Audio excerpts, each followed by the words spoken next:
You guys hear me okay? Everything's good?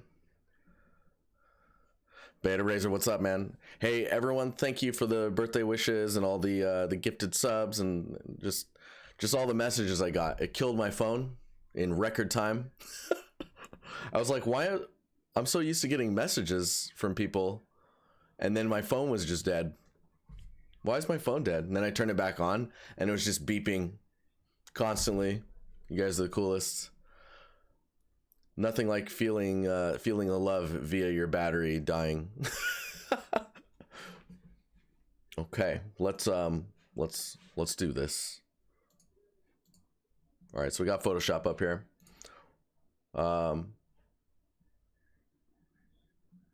Ready to see some amazing art. All right, so we've got oh, whoops, I already lost we got this one here, which is really cool. So this is actually part of the Empire monthly challenges, and I would say the execution's quite well done. I've always been a big fan of these types of renders, the detail lighting renders. Ooh, this is a good way of displaying this,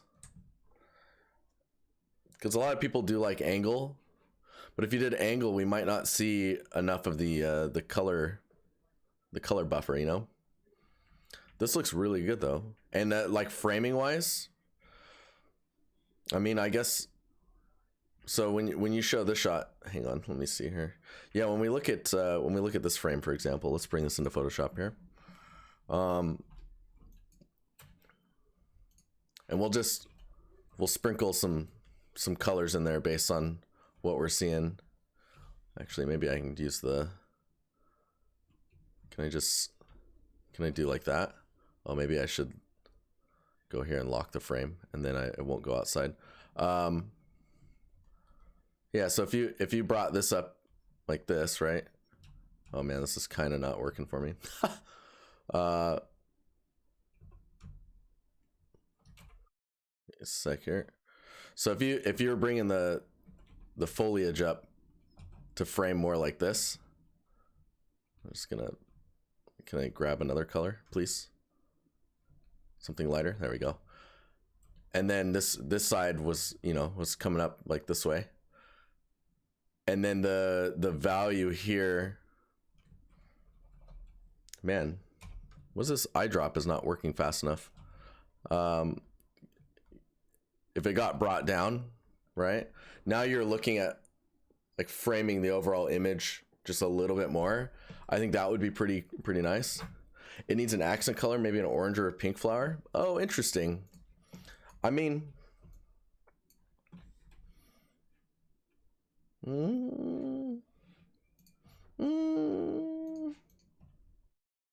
yeah, I see what you're saying. I mean, if the red like popped just a little bit more, that could do a little bit of magic. What do we got? Like image filters. Can we do like camera raw filter? Give us a second.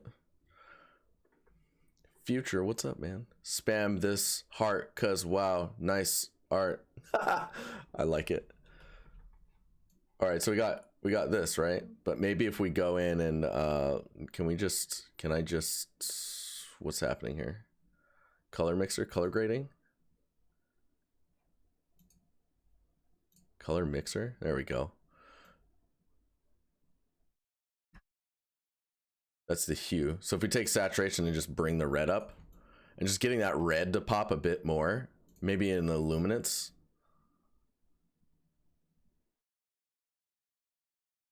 See, it's like, so one thing I'm noticing with the foliage is there isn't a lot of directional lighting, it feels like. Of course, there's the under shadows and such, but you can see when we turn the luminance up, you see the highlight that's starting to come in at the top there. It's almost like, let's hit OK on this and just go in, and then we'll just repaste on top. If we grab this, hide, paste, we'll bring this to the side. You can see the value here, and then you've got your mid value, and then like kind of the shadow area. And whereas here, it's just not, there's not as much difference between them. right? These are quite similar, and you can see now that you have the 3 separation of this directional information kind of changing that look, you get a much more of a pop. You can see it, and I think that might be missing a bit from the, because see, now I'm really seeing them, and even down here now they're becoming a little bit, even maybe a little bit washed out. Maybe even removing the red from down here and just having it up here is nice. Let's look at the rest of this image as well. The other thing that sticks out to me, I can't see it in the color here just because of the way that this is being displayed, but you can see the roughness difference between the grass and the plant, the kind of flowery ivy looking stuff. You're getting that roughness and the normal direction, and possibly the albedo, which most likely albedo as well, is bringing such a difference between the grass and the plants themselves that it feels artificial. Like these are 2 separate things going on here color wise. Like you would expect these to be darker to meet up with the other foliage. And even down here, like if you look at the bottom,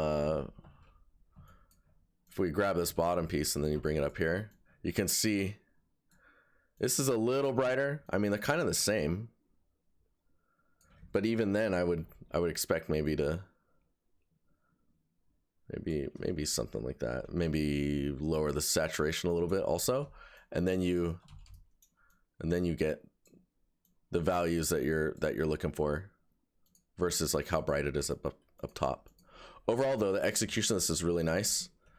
You were asking about the portfolio piece overall. I think there's maybe a little stretching going on in the clouds in the background. Adjustments to the framing, trying to watch out for, oh, that's not working. There we go. These leaves here, they show the geometric shape. Getting a side view of those leaves as well is going to help you mask and hide that. Right, and you're seeing it here also. So watching out for where it kind of breaks down is going to be important. And I mean, I think your thumbnail for the presentation is really nice. I think if you remove the text Unreal Engine, let me go here and we can see it. So you can see the thumbnail here. Let me see if I can. I don't know. Maybe I can copy that. No, I can't copy that. But you can see the thumbnail. If you remove the text Unreal Engine and then just made the Unreal logo that much bigger, I think it would actually look nicer with the square frame. Ooh, Ben Wilson. I would adjust the color a touch using world space position plus random grayscale maps. That's next level, dude. That is next level. Thinking about like that natural breakup, because yeah, then you get the natural noise of how foliage works, or not how it works, but how it's perceived to the eye. Only other thing I think I would say is it would be nice to get more of a value gradient in the color itself, because you know, as you go further up, maybe it's like more of a sun bleach.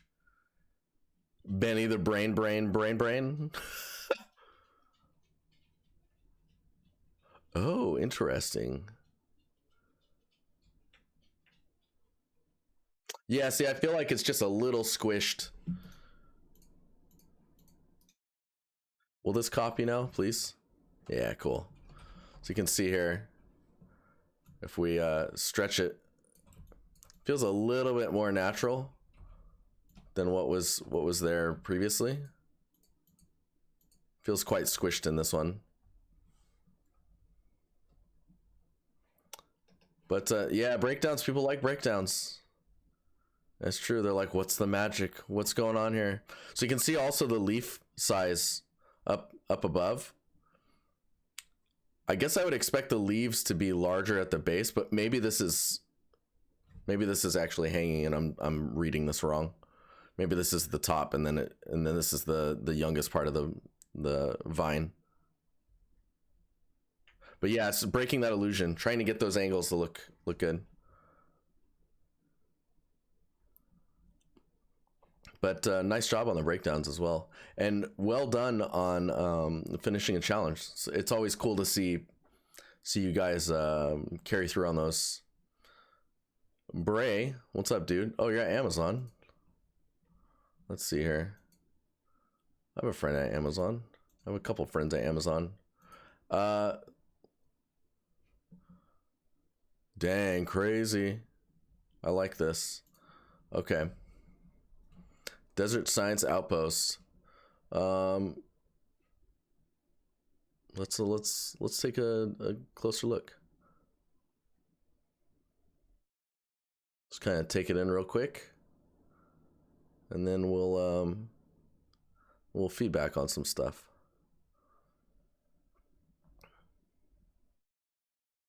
Okay, so copy this. Let's see if I can get it into this without an issue.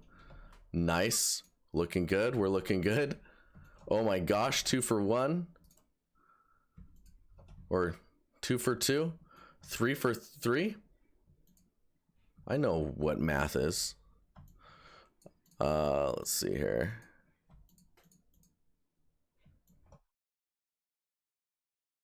Let's just group these up. We'll just get you in there. Cool. Okay, so first off, lighting. So lighting direction wise, I think we as artists, yeah, it was definitely a great Pinky in the Brain reference. I knew Ben was taking over the world.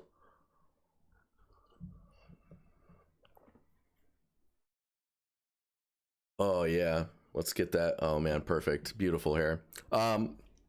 So lighting direction wise, a lot of artists like to have the sun like in view, or like you're facing the sun and you're looking in that direction. Maybe you get a cool lens flare, maybe there's a nice gradient that happens in the sky.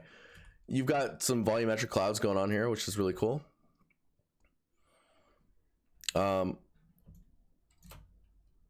Let's see here, but the direction of the sun, or the direction of the main light source, is what's actually causing, I think, the most downsides to the overall image.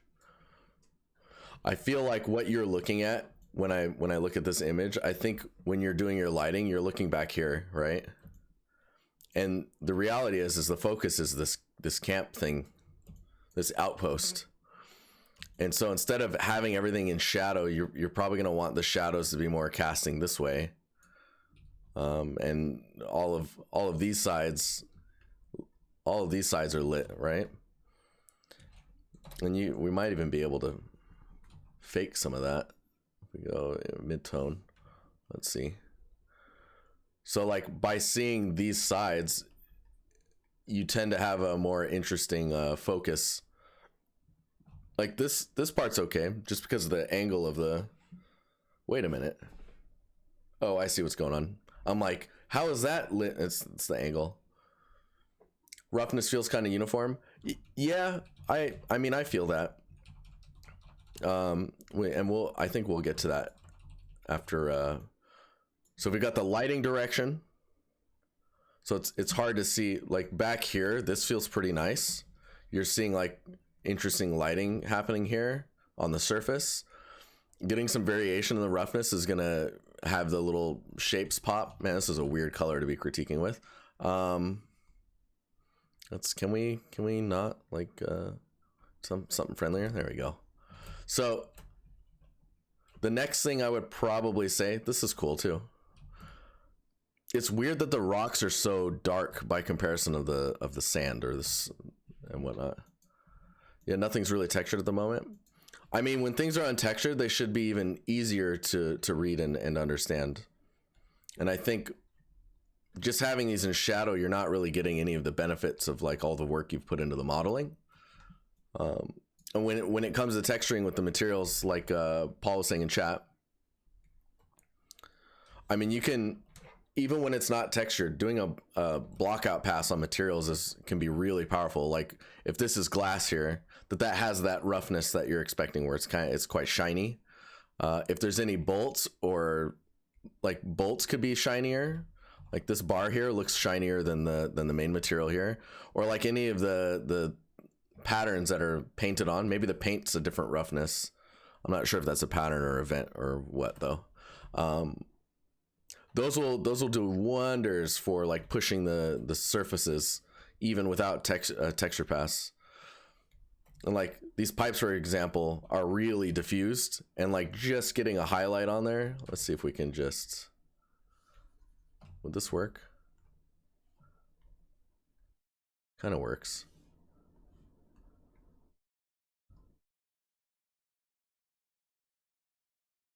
Just getting a highlight on there because it's shiny or reflective does so much. So much. Right? I'm just gonna kind of push it a little bit. Just because it's metal, it has that pop. There's more information going on there. And that can happen even without texturing, right? You could just put a roughness value on there, or even an auto unwrap and like just a basic cloudy roughness, and then shift that up or down to kind of match something similar to the material you're thinking for the end result.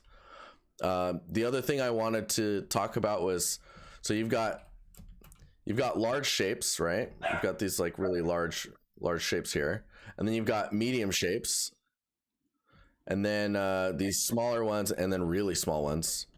Now thinking about, you're doing a little bit of it here. These are like small and then really small. Getting some of the bigger rocks and just kind of slowly transitioning to the smaller stuff, I think would help push it just a little bit further. And it helps get rid of that line as you're coming through. Yeah, and I can see it on the ground, this in the material. Getting that really painted in here is going to help like really connect all that stuff together. Yeah, the other thing when it comes to space, I would expect these to be masked more by the atmosphere, right? So if we copy this, paste it, let me think here for a second. Let's just put the sky color in there. So that should be okay. So let's say we're doing that. Nice. Me hide that. You take that, push it down, but you saw the atmosphere, right? Atmosphere is going to be at its thickest at the horizon, and then as you get further up, it can thin out to its minimum amount. So you could do something like this where it's starting to come through. This is a little exaggerated as well. I would say it's probably just better to just completely push it back. But that helps a lot with making those feel far away. And the other thing I wanted to mention, I think this will be the last thing, it's just the shapes and formations that you're seeing here. So you've got these shapes, you've got this piece and this one here, and it's look at an area on Earth or references of images on other planets. I guess Mars is probably the best you'll get out there, and really understand how these shapes form and how that all kind of becomes. My sound is kind of distorted again. Are you serial? Or am I the only one? How about now? Just keep me updated. But yeah, you are clipping. Yeah, I just lowered the gain on there just to see if that'll help. It's weird because in OBS I'm not clipping at all, so I'm not sure. Yeah, and if you're saying harsh, it's clipping. Z fighting audio. But yeah, I feel like understanding how these shapes form and where where you get your inspiration from on that is super important if you want to be doing the large landscape details. Oh, one more thing. The grass is very, very straight. I would try and bend it just a little bit and see how that goes. Is it still happening, Ben? The grass is just really, really straight. Dang, I wonder what is causing that. I'm just gonna lower it even further. Am I even turning it the right way?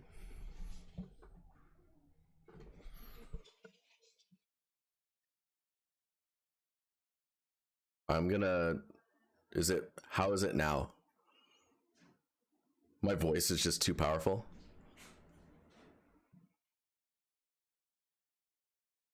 This stuff scares me, man.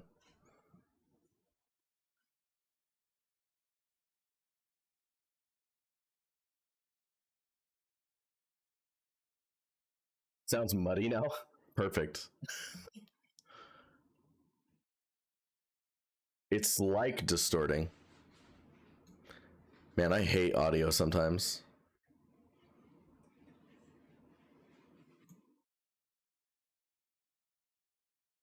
Give me a second here. I want to look into this for just yeah. Discord critiques Jeremy's voice.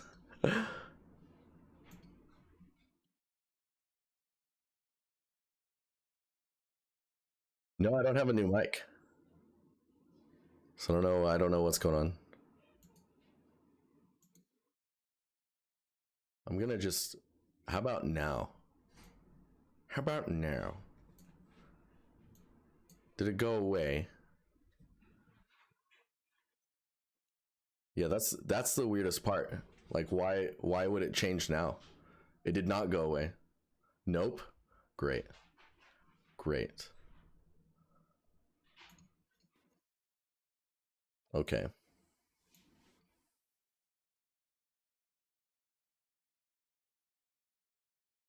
RTX voice by accident? Oh, that's a good question. Noise removal. No, just noise removal. Hey, Shokri, thank you very much. Okay, I'm gonna be back here. It's good now? Really? It's much better now. Sounds better. Okay. I turned off all the settings.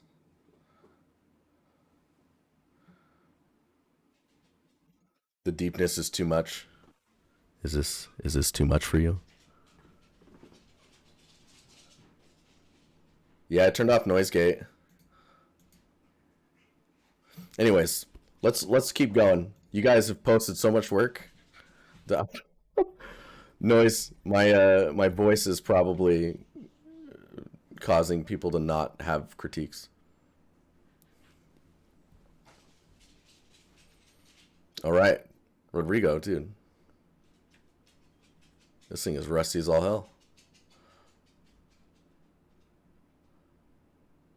So, man, now I'm all paranoid. I hope my voice is all right. Ooh, that is an interesting presentation.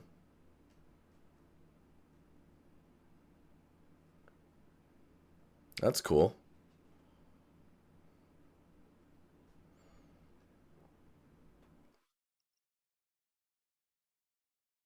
Very nice. Yeah, so there's some details on the bottom here that I don't think maybe need to be. Well, I think it's all right. There's definitely something up with your audio, dude. What the hell's what the French toast, man? Uh, ooh, this looks nice.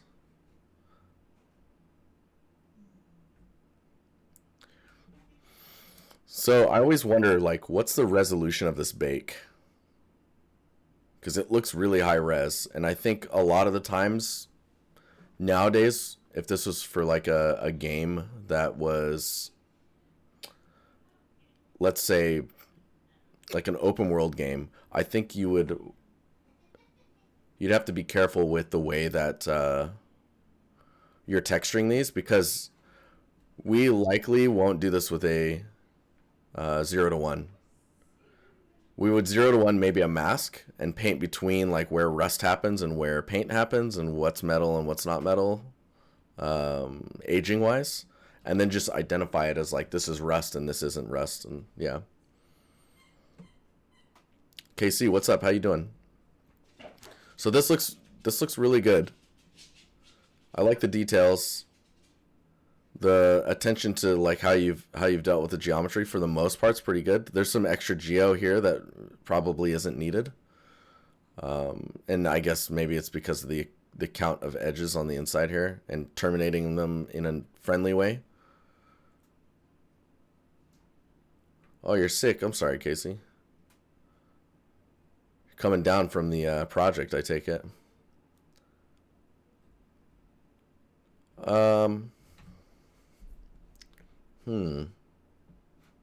Yeah, I guess I'd like to know what the resolution of this mask is.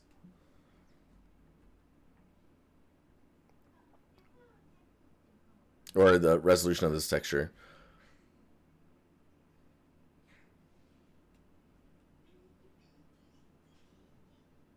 I'm trying to think if there's anything else I could comment on, because I like the storytelling with the way that it's worn down and aged, and that all looks quite good.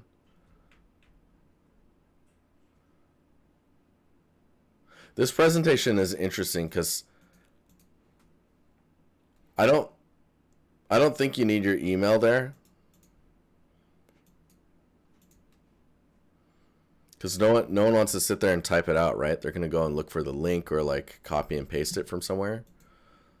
Like I might just put your name and like a QR code above it, and then someone can just pull their phone up and snap it.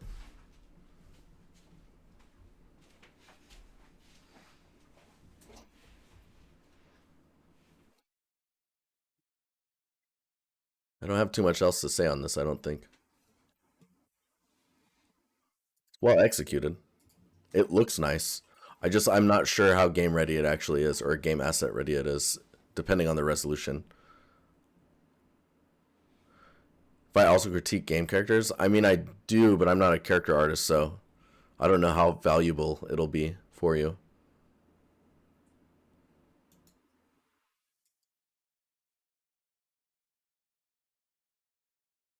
Oh, we got a paint bucket in the. Okay, hang on here. Wait a minute. Okay, so you see this paint bucket. So it's really interesting that the FOV you have on here, because it's quite flat up here, but then you're seeing the top. I like it. I think it looks good.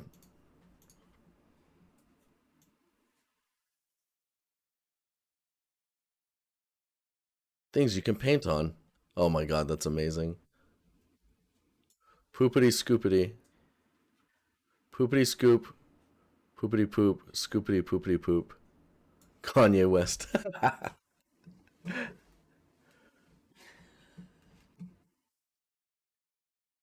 Oh yeah, good call, Ben. I mean, this looks cool. It's got some character to it. I don't have too much else to say on it. I mean, the FOV is a little interesting, but it kind of feels like it could be like a baked icon, you know? You know what I mean?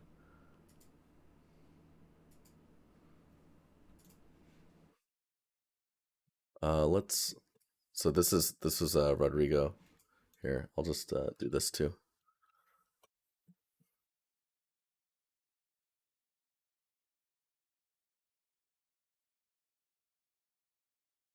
All right, Axel Plosion. Yo, dude, what? Bluetooth speaker. Man, I really like the weight of the bevels and the details. It feels really nice. I'm wondering. I think so. We've got some smaller stuff here, right? And there's some smaller details here, but they still have a consistent softness to them compared to everything else. Now the little edge here, these details here, these feel like they get smaller than the average detail that I'm experiencing, if that makes sense. I think if this, let me see here. Let me just copy this, see if I can paste it over here. Nice. Let's just get in here. And I think if you brought over a consistent look with the rest of the stuff that you have on here, right? Then you're in business.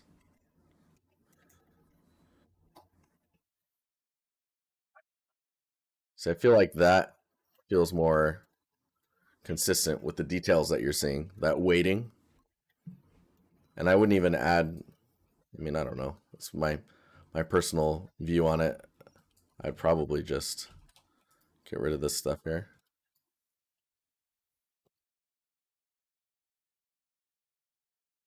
And you see,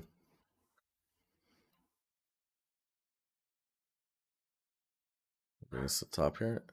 No? What is going on? So I think I drew on this one, so I can't undo. But I think you can see what I'm pointing out. Overall, though, it's pretty well executed. It feels like it's based on. I mean, it definitely is getting reference from somewhere, but I have no idea if it's based on a concept. I've just seen what we're looking at here. Yeah. What? Sure.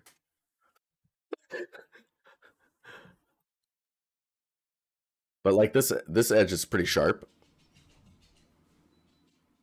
versus this one's softer. And I think if those were more consistent with each other, that might feel better too.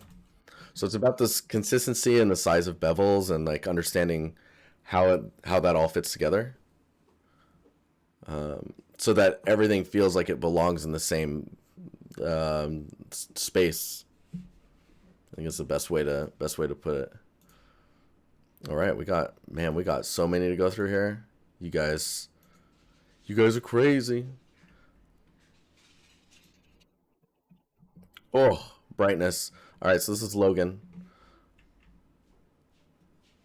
This looks pretty cool.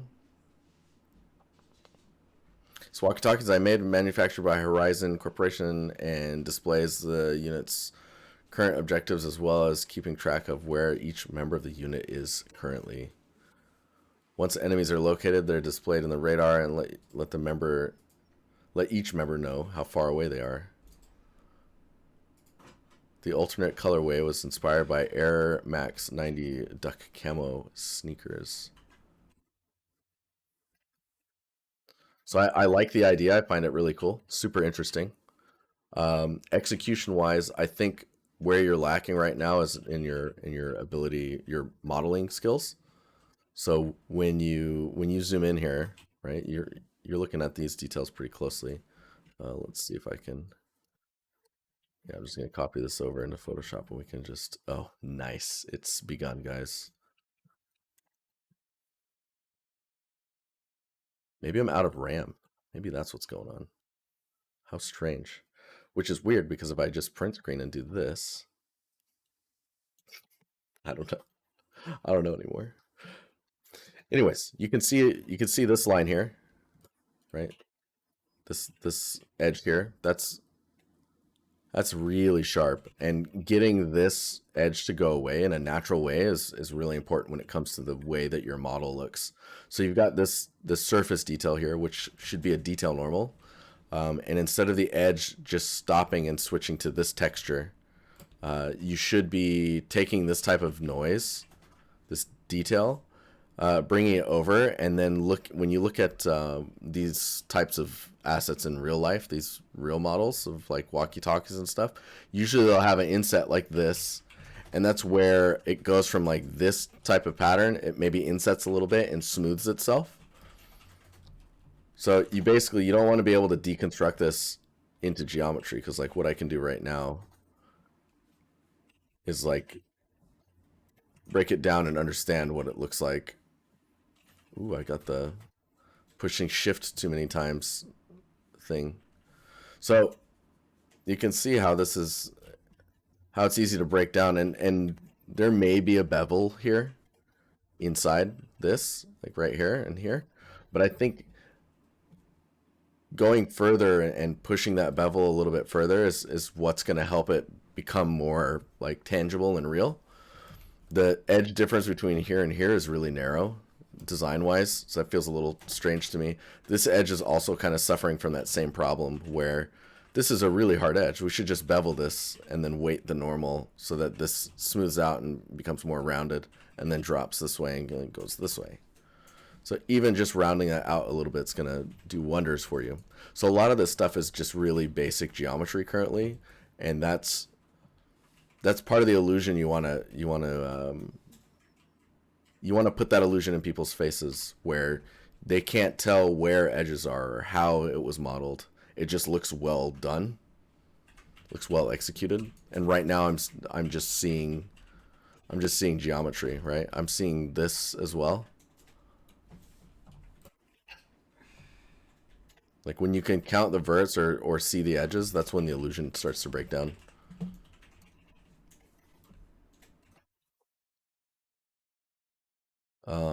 Let's see what else we got in here. The UI elements are pretty interesting. The contrast of the horizon plate behind it is makes it kind of difficult to read. Oh man, that's cool.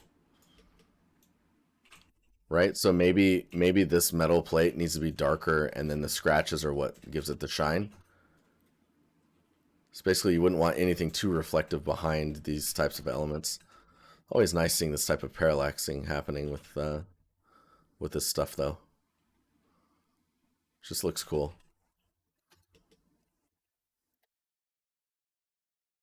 Yeah, I would just say that this model's probably, let's see here.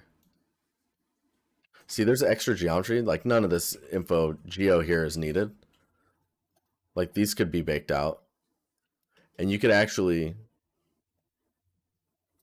man, with the amount of geometry you have here, you could do, instead of holding all these extra edges that aren't doing anything on the surface, you could add those to the bevels and actually make this even cheaper and it would look pretty good. I mean, maybe this isn't meant to be for games. And in that case, yeah, see, we get some clipping here as well. So this just needs to be pushed out a little bit further in the geometry. But then, like, yeah, it's either for games and it's not using the geometry well enough, or it's for film and you're not using the geometry well enough and going more detailed, if that makes sense.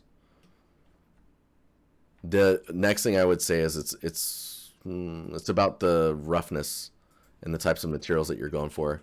The scale of the duct tape, like this seems like a like you put it on your belt clip, right? And like this, I assume like maybe that's the length of a belt clip, which would tell me that this duct tape should be about twice as wide or somewhere around there. Duct tape's rarely thin like that.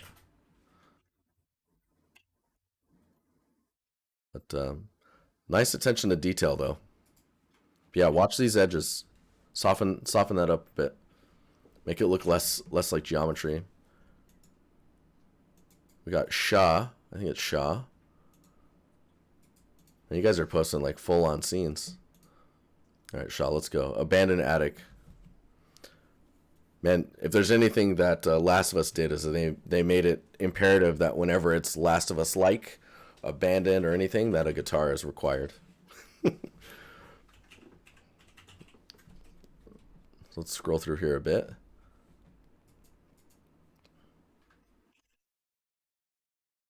This is a cool board. Nice. I like how you committed to the actual cereals. A lot of people try and make them up, and it's totally fine to do this as long as you don't sell it. You're good.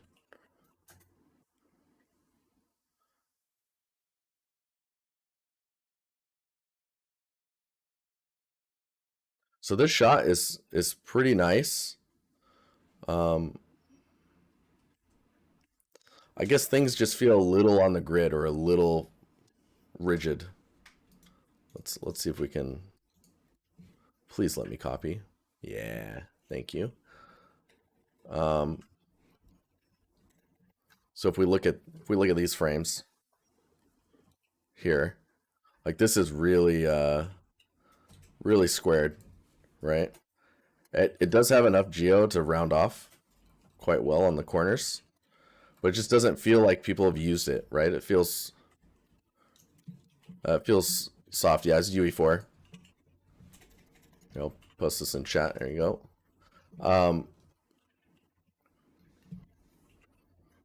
And there's details that feel like they're there just for the sake of adding stuff, right? So like this is tipped over, but this place doesn't look abandoned. It says abandoned attic, but it looks like it's still in use, right? The lights are on. There's some stairs here. This feels strange that this is tipped over. Because when it wasn't tipped over, where was it? Was it here? Is that a door? Wait. Okay, so there's a chunk of a door here, which probably needs a little bit of love on the edge, just to get the breakup to feel natural.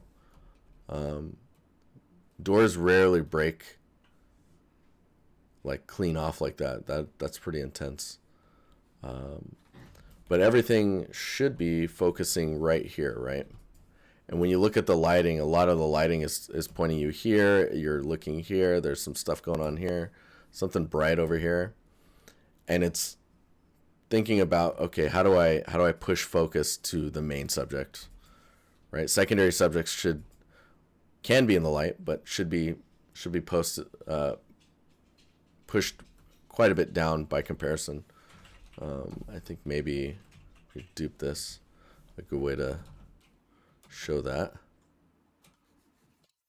So we take the highlights, just turn this up, and just they can still be bright, right? But they're going to be pushed down by comparison of the main subject.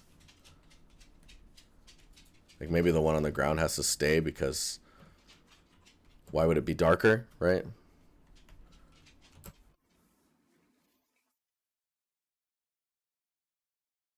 But in that case, if you wanted that to go away, then you should close the top up here and not let the light come through there. Then you get everything starting to look more towards the center. And you can see how like it's much more focused around the subject, which is like the workbench or the main table. If we go to this is really cool, like this. These are nice as well. I feel like maybe the toolbox is a little even in its aged edges. Nice with the tape. Guitar looks alright as well. Oh, that's interesting. Yeah, see, this is a pretty good block out. Like, you knew what you were going for.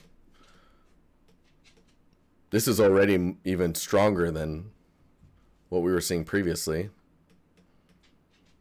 Yeah, I don't think you need that door there, and then the tipped over table could be standing up over here with boxes on top of it, which helps frame even further the center. You started getting your green in there. I think if you wanted it abandoned, you needed to make it look a little bit more like left. It doesn't feel like anyone left. It looks like someone went out to go get some supplies and then come back.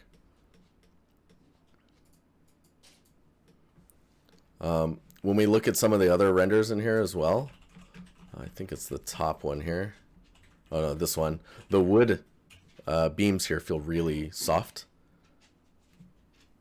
Adding some spider webs, those are really small, right? And those are going to require some very specific lighting in order to see them. But it is that is a good idea. I would just say like the thing that you could do to get the most change is the lighting and just the overall mood of the image.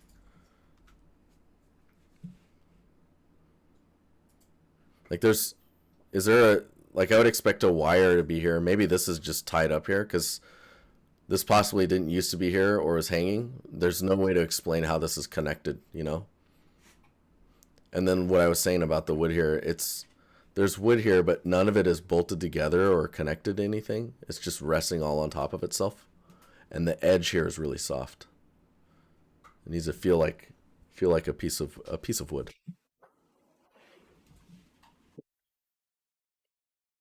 But overall, pretty cool. I think there's also in the boxes here, they don't really have the. They're very rigid, right? I would dent them up a little bit, just because. I mean, it's abandoned. Everything's kind of the struggle, right? Maybe these boxes have seen some stuff. Yeah, Braybeard, love the name. Is forcing focus with depth of field a bad way to do it? Um, no, depth of field would help. I mean, there's depth of field in here, but it's lighting is what's pulling your attention the most, I think. I think there's a lot of great elements already that need to be incorporated together more somehow. Yeah, and I think that's what it is. It's more about like, okay, remove this and focus the lighting around here. And when you have close-up shots like this, all the logic needs to be here. Like, where's the wire for this? How are these connected? Is this bolted to this? Are those supposed to be connected? Um, you've got the boxes of cereal, but where's the bowls, or where's the is there any cereal that's spilled out before? Like this, the surface is very clean. The cans feel like they're floating. That hat is hard to tell that it's a hat. Maybe it would be leaned up against that, so then it would be like you would see the bill more. It's like all these little tiny things. Like there's a lot more going on here that feels pretty good, and then you're just getting a little bit of normal weirdness, or maybe it's a light. I'm not sure, but I mean, I this looks still looks really good. It's those things. Those are the things that kind of make it miss that extra point that it could get right in like visual fidelity or quality. Is it Octavio? Octavio Prado? It's a cool name, if I'm saying it right. Let's check it out. So this is your train station work in progress. Very cool. Goon, yeah, I agree. I agree. So you've got. Let's please copy, please. Yeah, that's what I'm talking about.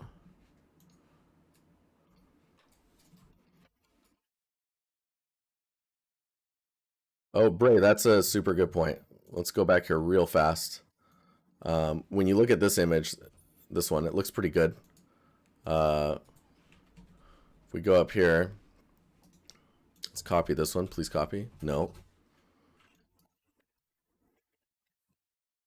there we go. Dude, maybe I'm tabbing too fast.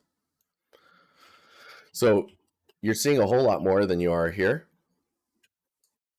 and that just tells me the contrast maybe or the darkness in the albedos are or the color maps are maybe things are getting too dark in some areas, like especially here.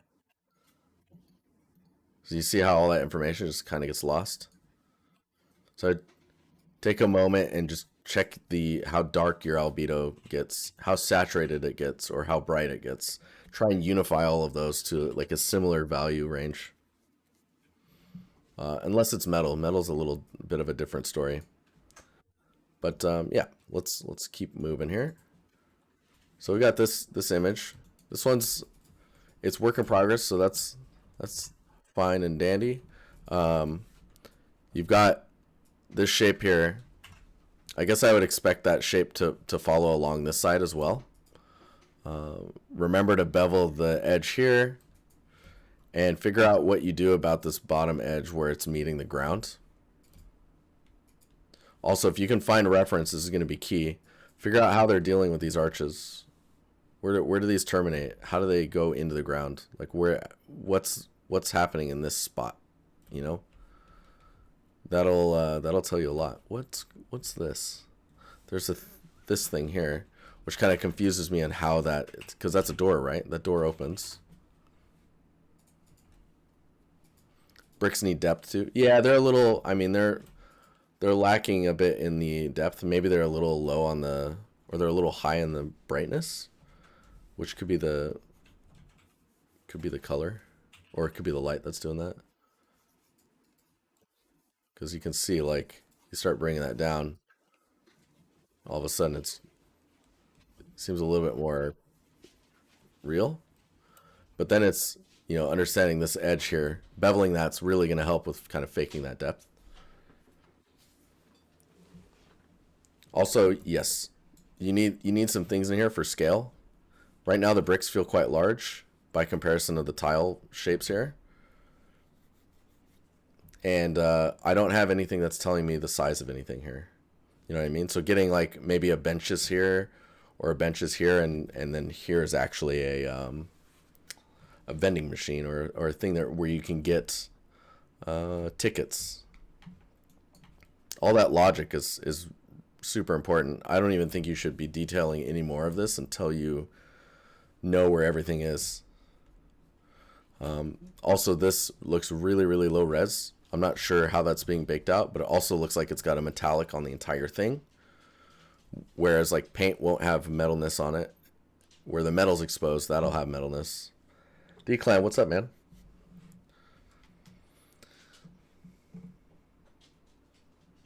Rose, let's go. I'm giving everyone community that's Nomad and posting stuff. This is so cool. Getting more community.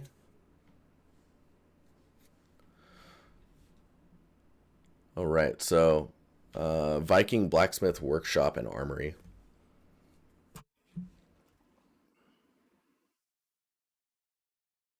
Let's take it in here real quick. I'm going to post this in chat.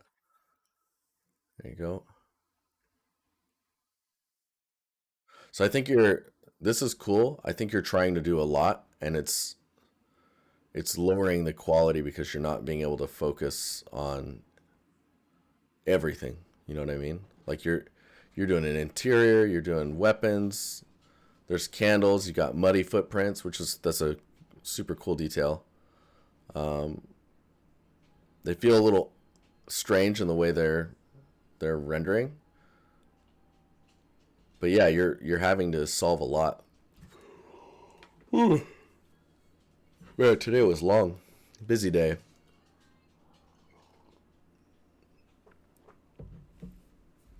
But yeah, there's a lot that you're solving here. Like, you could do a scene that's just this image with the bed and the table, with that thatch roof, and then it's just about that, right? Because this is low poly enough that it's like this is like Skyrim or earlier.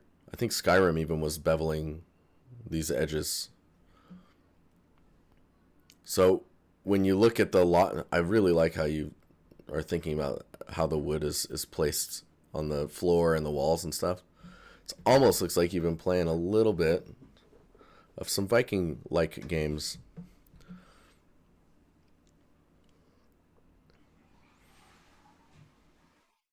Dang, there's even like an underground. What the heck, dude? Look at the riches. Holy cow. This is cool with all the shields. See, so I feel like you're doing a lot with this. Like there's a ton you had to make. Holy cow, it just keeps going.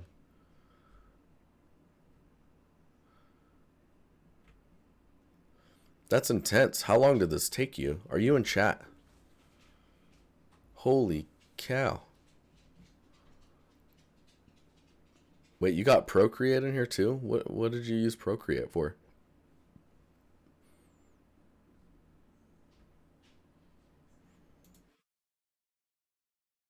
That is pretty intense.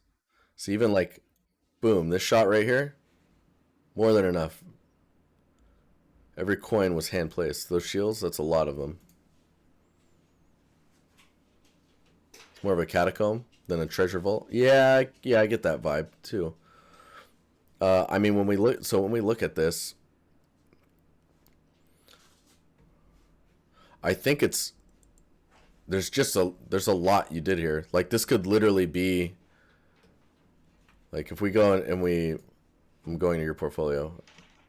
So, ooh, this looks like a Karen Stanley type of thing going on here. Oh man, I'm digging around. Anyways, you got the process of it. What? Yeah. So, dude, that's awesome. But like this post is so vast that I think it could literally be like 6 separate posts or 5 posts that are completely different scenes with different moods, and you would have gotten more out of it, I think.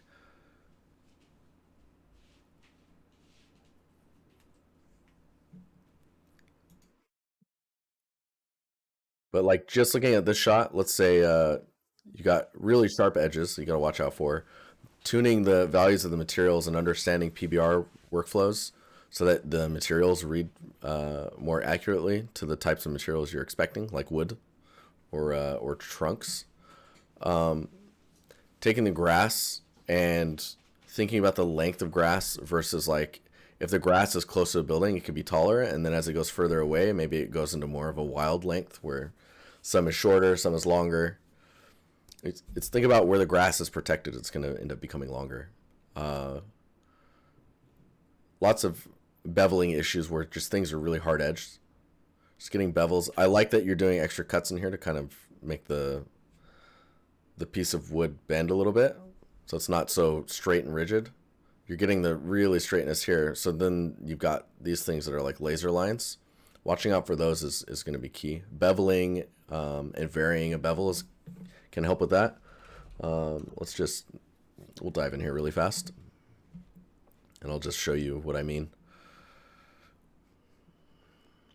Man, all these add-ons loading. Gotta load those add-ons. Okay, so let's just make a cube here, and we'll just grab this. So if you have this really straight beam, right, taking an edge and beveling it, that does a whole lot automatically. You just take all these and let's smooth it, auto smooth, and just turn the angle up so that it's a little bit friendlier. And then we will add a weighted normal so that we'll keep sharp. That way we get that nice bevel on there, but we keep the stiffness of the type of material we're working with. Let's keep going here. So you've got that edge, right? You're like, okay, how do I break that up? One of the ways is to do stuff like this, where you grab these edges and maybe you move this up, and you can see from a side view it looks like this. It's a little, you can see it's a little low poly, so maybe you go in and you grab these and maybe bevel that, and that'll soften it up a little bit. What I usually like to do is identify the area you want to do it in and have like the reset points where it flattens out again, and then you add maybe another one and then lift that, right? Let's do like this. That way it ends up going back down. The other thing you can do so that you don't do an entire loop is you could, let's see here. Oh man. You could do a cut like this and another one here. Oh, actually. And how did I used to do these? It's been a while. So you have that, and then you extrude this outward like this. Maybe we grab these two and do it one more time. Same principle as like having two edges where it resets back to its default. That's what you're doing here, right? So if you bring these out and you take this edge and you lift it and you move this one back, yeah. See, now you're doing a little bit of a chipped damage, and then see you can change the width or size of those. Maybe this goes up even a little bit, and then it resets back here. And then you just need to make sure that these are connecting, and then you're usually good to go. And that's one way to break up those edges so that you're not worrying about like getting rid of laser lines. Other way is just hang ropes on it or put shields in front of the lines just to cut it. Helps a lot. Sculpting could be easier. Sculpting will result in a lot of geometry, so be careful with that. But yeah, sculpting will do the trick. And then the last thing I'll probably mention is the thatch. Think about making a thatch material that's just solid that you can put behind the thatch. That'll make it look much thicker and denser. And then you can focus on the thatch geometry that you've made here, or the thatched alpha, to be on top to add the thickness to it that actually has the softer elements on the sides. I'm glad you like the critiques, man. Dude or dudette. All right, dartboard, let's go. Lee Smith, what's up, man? So there's a lot of character on here. Depth feels a little off. I don't know, maybe this is accurate. It feels really shallow. But then again, it's a dartboard, right? Dartboard's pretty shallow. So when we look at this, I would say, House Kid, is this you? Are you Lee? Yep, cool. Yeah, so there's a lot of character and storytelling going on in the surfaces. I'm not sure how high res the texture is for this because it looks like there's a lot of unique elements.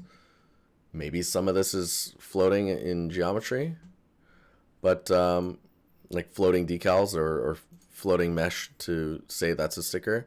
But you can see the roughness here is pretty consistent, and I would love to see like maybe differences where the panels are, or like where the screens could be a different reflectivity. Maybe it is one sheet and then it's just kind of see-through. But in that case, I would still kind of try and break up the roughness variation on that surface. Overall, the texturing's pretty good as far as like where details are at and scratches and aging and wear. This back area right here feels a little ungrounded. I think mainly because of the roughness on it is very clean. It looks like it was just baked out and then that was that. It needs the kind of same aging griminess as the everything else. All the bolts are the same rotation, so just rotating some of those. Yeah, Bray, I agree with that. And then just really kind of pushing your elements of like what the roughness is of the printed text on here versus this surface. What's the roughness of this edge versus this side bit. That button looks pretty shiny, which is cool. And these look awesome with the way that they're glowing and stuff. Challenger. Welcome, Challenger. Bit more AO in those floating elements. Yeah? You think so? The board feels surprisingly flat, which is weird because I don't expect the boards to be very depth heavy, but I guess the edges tend to stick out a bit more.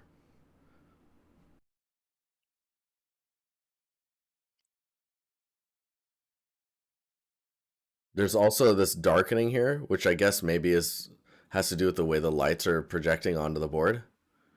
It kind of looks like there's a roundness to the way the light is hitting the board, unless that's just color values. Like you see how the color here versus the color here. It's cool though. Super cool. Someone's definitely spilled their beer here. It looks like color to me. Yeah. It looks like there's two light sources as well. All right, Alexander. Let's go. Flashbang. Hey, thank you for that follow. So, this is in the desert. It's basically the only place where water's happening. So I'd probably tone the you know, I wouldn't even have the dunes in the back. I would just like focus it around this. It doesn't have to be grounded so much. Exile, you moved to the next already? I did. I felt like I was ready.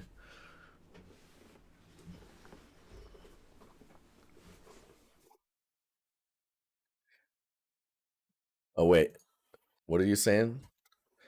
If you look at the right image, this handle feels not really be a part of the machine. You're talking about this one.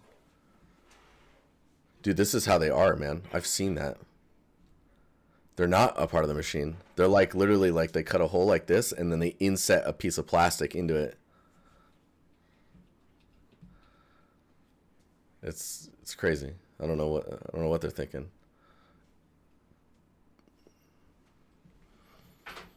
So with this piece, Alexander, I would actually let's see here. So we take this, right? First, let's push that saturation down. Oh, that's not going to help. There's no saturation in black. Let's go down like that, a little less neon. And let's look at. I would suggest looking at the base here and just cutting this out and turning this into a little diorama with the sand, and you can push your the sand details up on the edge here and create all the unique shapes that you want with the sand. I wouldn't try and go too crazy. Like, you can cut all this stuff out. Like, none of this is needed in order to sell that what you're wanting us to focus on, right? Which is the fountain. With the water coming out, you've got the right idea with the plants, and I would say, oh, there's a little pigeon there. Is that a pigeon? Hey, little guy. I would take that plant and just put it everywhere. Put it everywhere where it would make sense. Like, oh, there's a plant here, right? I can't do that right now. That's not gonna paint like that. So let's just say plant here, plant here. You basically you want the water to be giving life to the whole area around it. It's your first foliage, so I would look at like the curve of your leaves and really focus on like what makes the shape work for the type of plant you're doing. So like if you were, for example, so we took a plane and this was your leaf or your frond. You could do maybe like that many cuts and this one here. And let's take this down. This is just me noodling. And let's say that like this is your, remember it's there's going to be an alpha to cut cut it out. I'll just smooth the whole thing as well. Whoops. Nope. And then you're going to want to think about like, okay, where does it connect, right? Where's the base at? And then taking the edge here, and if you move this and soft select, you can do like a rotation, or like move this down and rotate. Let's see what we're dealing with.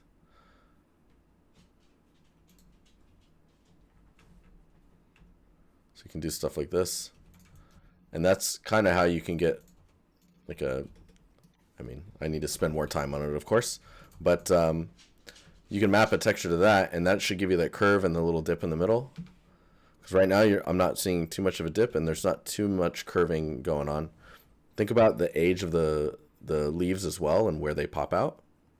Like the younger ones are going to be in the middle, usually at the top, and the older ones and the dying ones are going to be under the bottom. So the dead ones will be down here, and then you'll have the ones coming out of the top that are young, and then the bigger ones coming out. But yeah, I think you get the point. The other thing is this looks really wet, and I wouldn't expect this to be wet, especially in this type of environment. All the wetness should be here, maybe a little bit around the opening of the spout, and then here. There's a puddle here, but I guess I would expect that to dry up really quickly. If you want the puddle or wetness around here, I would think about like cutting this. Like if this was let's take this edge here. And top view, let me just do another plane. So let's say that this is this edge here, right?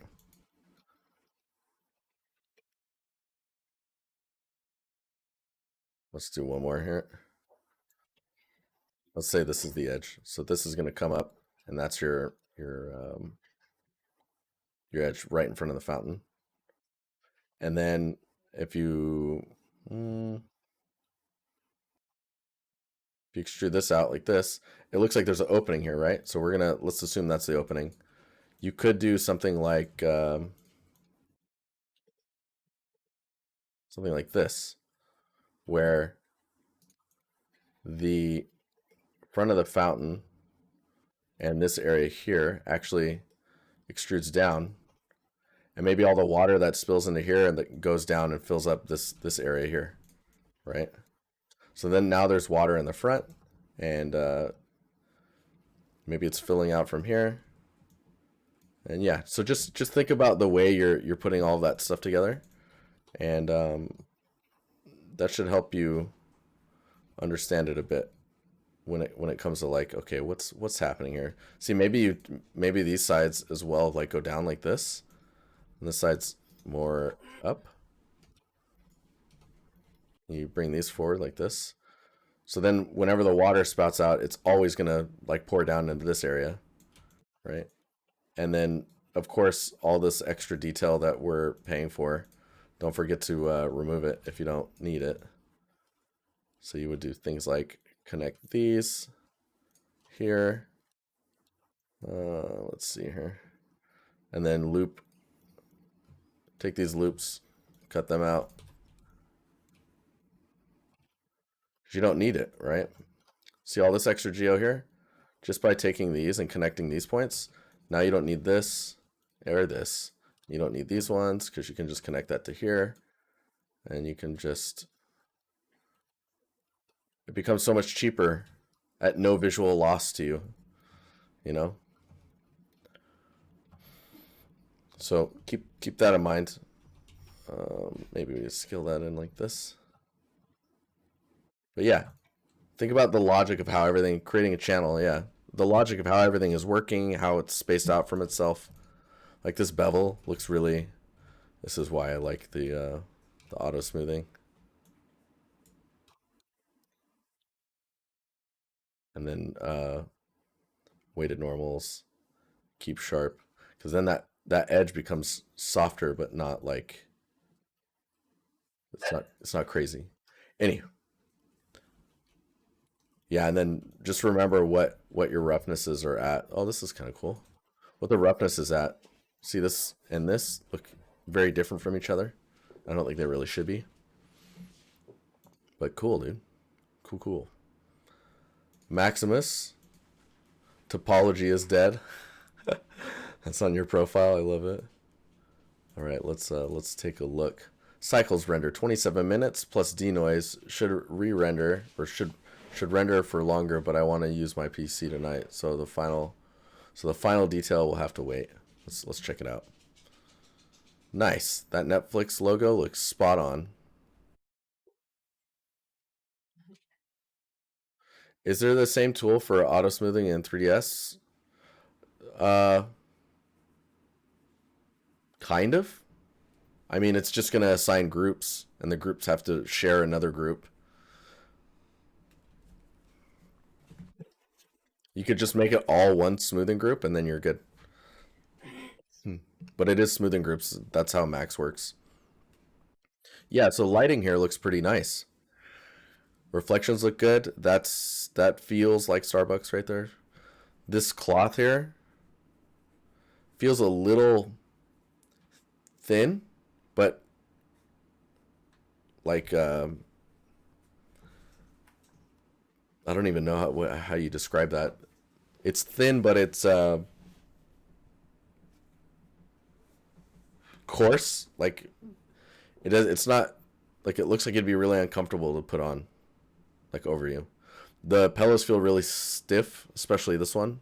There's some lighting going on in this corner that's confusing me a little bit. But yeah, the materials look good. Modeling looks pretty good. Ceiling feels quite low to me, or the scale of things is just feeling a little strange.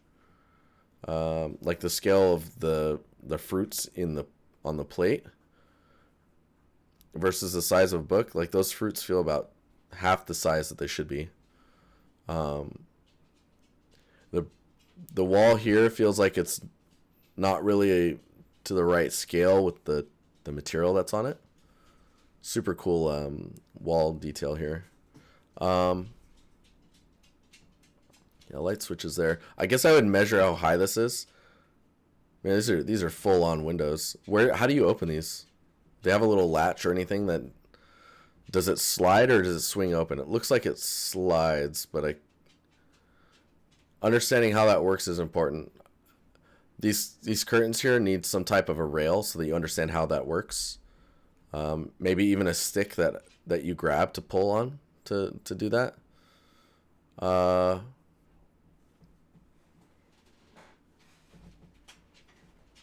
yeah, the ceiling just feels quite low for some reason, and I think it might just feel quite low because of the scale of things.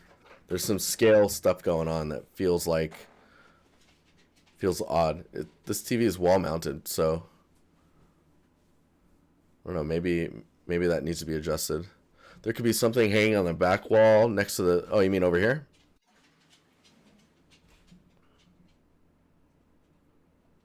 A home device like a yeah, just something like an Apple TV box or like an Alexa, Google Home.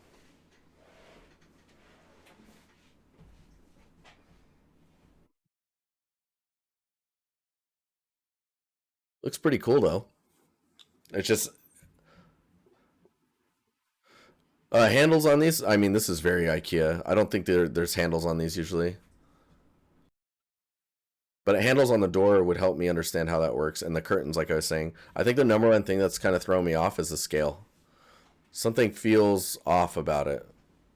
The fruit's maybe too small. Fern, the plant looks okay. Maybe the couch is a little small. It's the couch is very like boxy, so watch out for that. The ceiling is 2.4 meters. So if that's you think it's the tables? I mean the table scale wise that looks correct to the couch. 2.4 meters, huh? Yeah, so something scale wise is throwing us off. Either way, super cool. Omar, how you doing, man? If you're in chat, good to see you. Let's take a look here. Flesh. This is pretty cool. I feel like we saw this before. Did we not?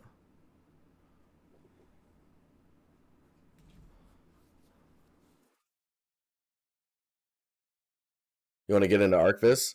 So if you want to get into ArcViz, you don't necessarily have to model, especially with ArcViz. Uh, you don't have to model very much furniture these days. Just go on, like you can even go on the IKEA. There's IKEA furniture free to grab online. That's 3D, and you just apply your materials to it. Oh, Omar, no, you're totally fine, man. You remember the roof on this one? So this is looking this looks pretty good. Dude, I love the horse head here. It gives so much context to like, oh man, I'm actually on a horse. You like the tent fabric on the right? Yeah, this feels really good. Dude, this guy with the sword, that's some seriousness. So I think the overall this is looking pretty strong. The scale of stuff is better than the last time we saw it, if I remember correctly. The foliage feels a little thin, and like the way the flowers are just feels a little artificial. I guess maybe they're all kind of the same height.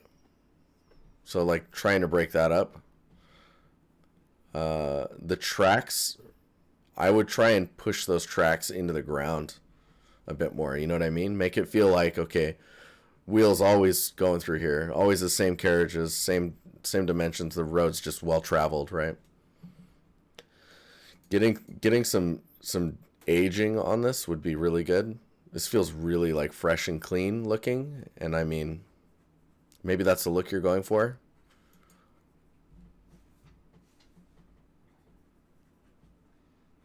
some fog over the further back part of the castle.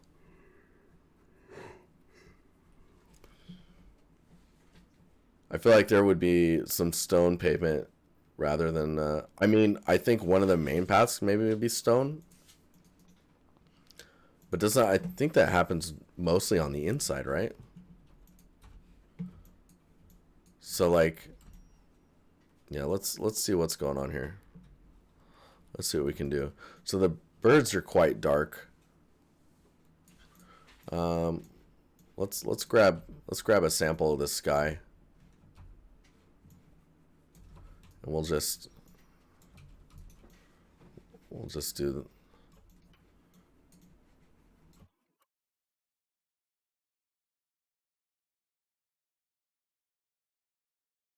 Let's see here. We're wandering. We're wandering right now. Just something to. It's kind of interesting. Sorry, little guys. There you go. Man, I really like the horse being here. That's so cool. This dog is that's intimidating. He's got his tongue out, but I don't trust him. Uh, these are very dark. Might want to look at doing something there. Let's see here. Um, and then you have these like these really straight lines. Watch out for these. I know that they're supposed to be pretty straight, but just finding ways to soften those edges up. Like we can go here again and just kind of. I don't know. You guys like me going into Blender to try stuff during these because it gets a little bit further from focusing on what we're looking at.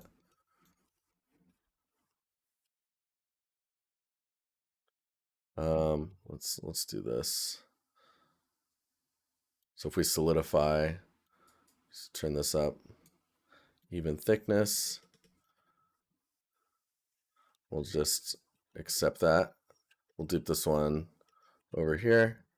So when you take these two, right? Let's hide everything. And you go really far away. Overlays. You go really far away. Outline, we'll kill that. So you can see like, okay, from this distance, there's edges there, right? They're sharp. If you go, oh, whoops, hang on here. We need to go to overlay again. Let's just take this whole loop, bevel it, and then let's bevel these.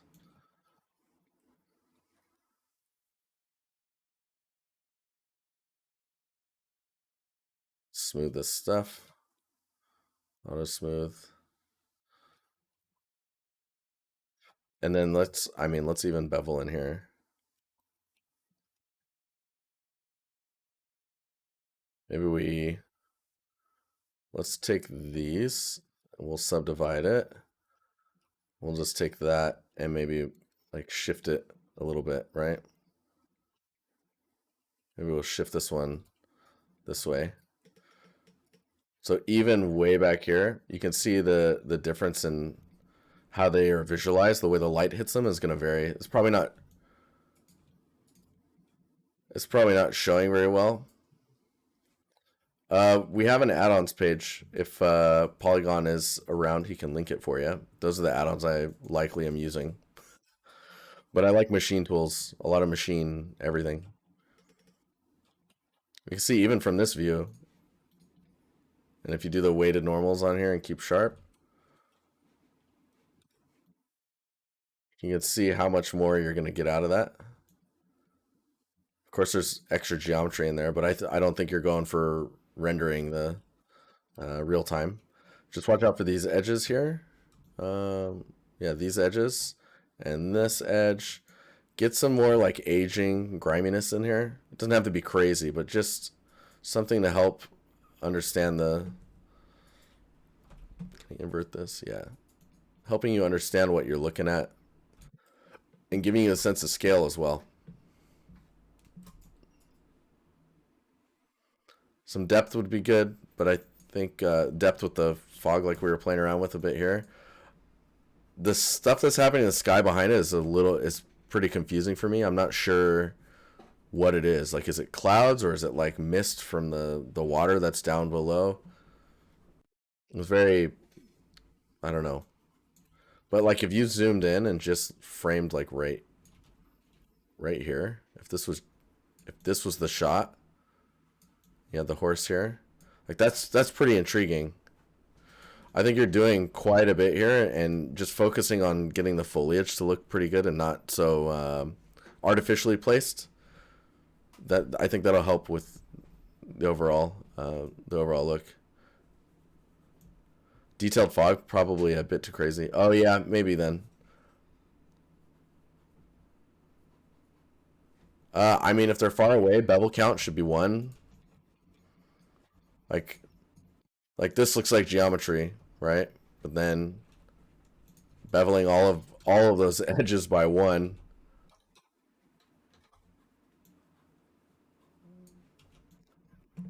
and then adding the weighted normals on it, you're gonna get a more interesting, softer edge than just what it was with the single edge. So one bevel, and you're good. Render versus real time. So real time, I mean, like you're in a game. This looks like a render versus like in Unreal. So the one thing that's weird are the flags on the top of the towers. How did they get there? I'd probably focus more on the banners. Oh, the flags up here. I mean, that totally happens, man. But the thing I find strange is how they're all whipping the shape at the same angle. And I would try and get some that are like showing more of a flag, just so that you have, you know what I mean? It's kind of hard to tell that they're all doing the same thing. And then you have the banners here. It's just, I guess, a very busy pattern. But yeah, man, dude, the attention to detail with the wires here, that's freaking crazy. It's me trying to draw an arrow. There you go. Cool. These maybe stick out too far. If the depth on them was maybe half, I think it would feel like it's more of the building and not placed. I know they're placed, but it just feels, they don't feel as natural to the structure.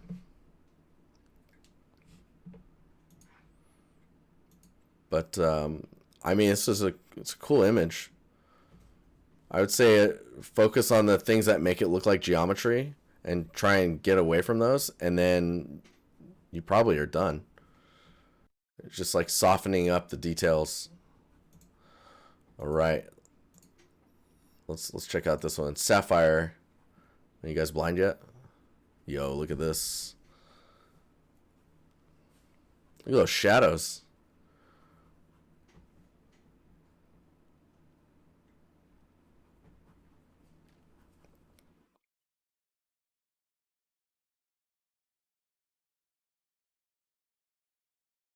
Well, I'd work on on the curves of the camera, if that's a camera that you're doing that with. I think that's a camera.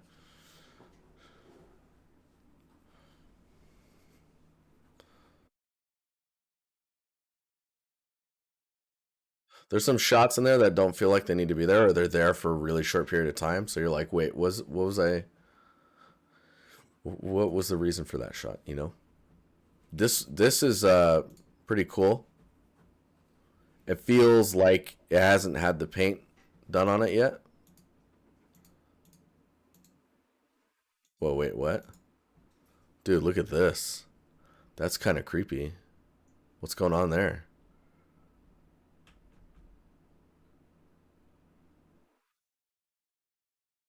That's cool. Is that a pattern? It looks like it's just a pattern in the wall. I mean, this looks really cool. The space is really interesting. There's a lot going on. Um, the video is cool, but it's a little jarring the way the camera's moving. The speed is a little fast, and there's some shots that feel forced or really quick. Uh, I would so I really like the shadows that you're getting from the lights. You're doing like light projection. I would focus it to one key space. which is probably up here. Like these patterns on the side here, I'd remove those because they're just adding busyness, right? I guess these are showing up here because this is a mirror.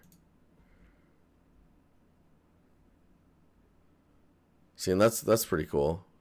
I would just let this one do the shadows and then cut these ones out. I've seen rooms that look like this. Oh, this is really nice. Have you looked at parallax occlusion mapping for faking rugs? There's some good looking rugs that come out of that type of stuff.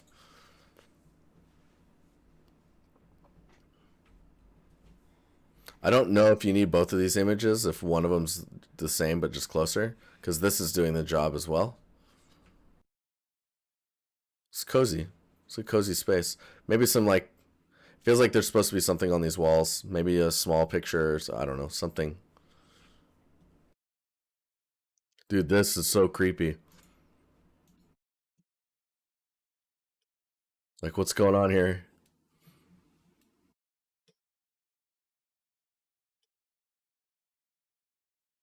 This is cool.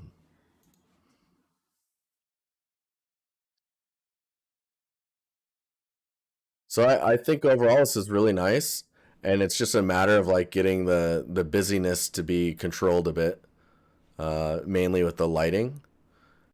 Um,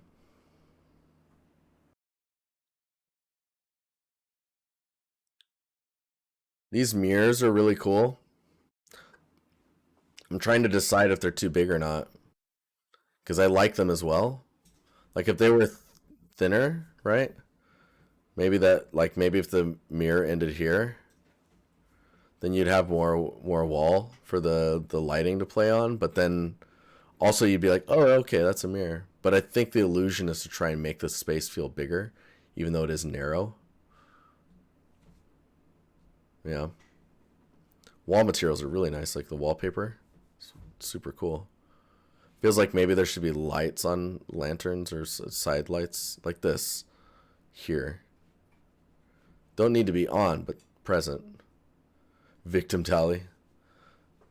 Possibly, possibly. But yeah, pretty cool. If this is this busy, I would make these pillows like easier on the eyes. Like maybe tone down the pattern on them. Nice. Whoa. Next one's a file. That is some detail. Look at this. That looks great. The what? Is this a reference? Please tell me this is a reference.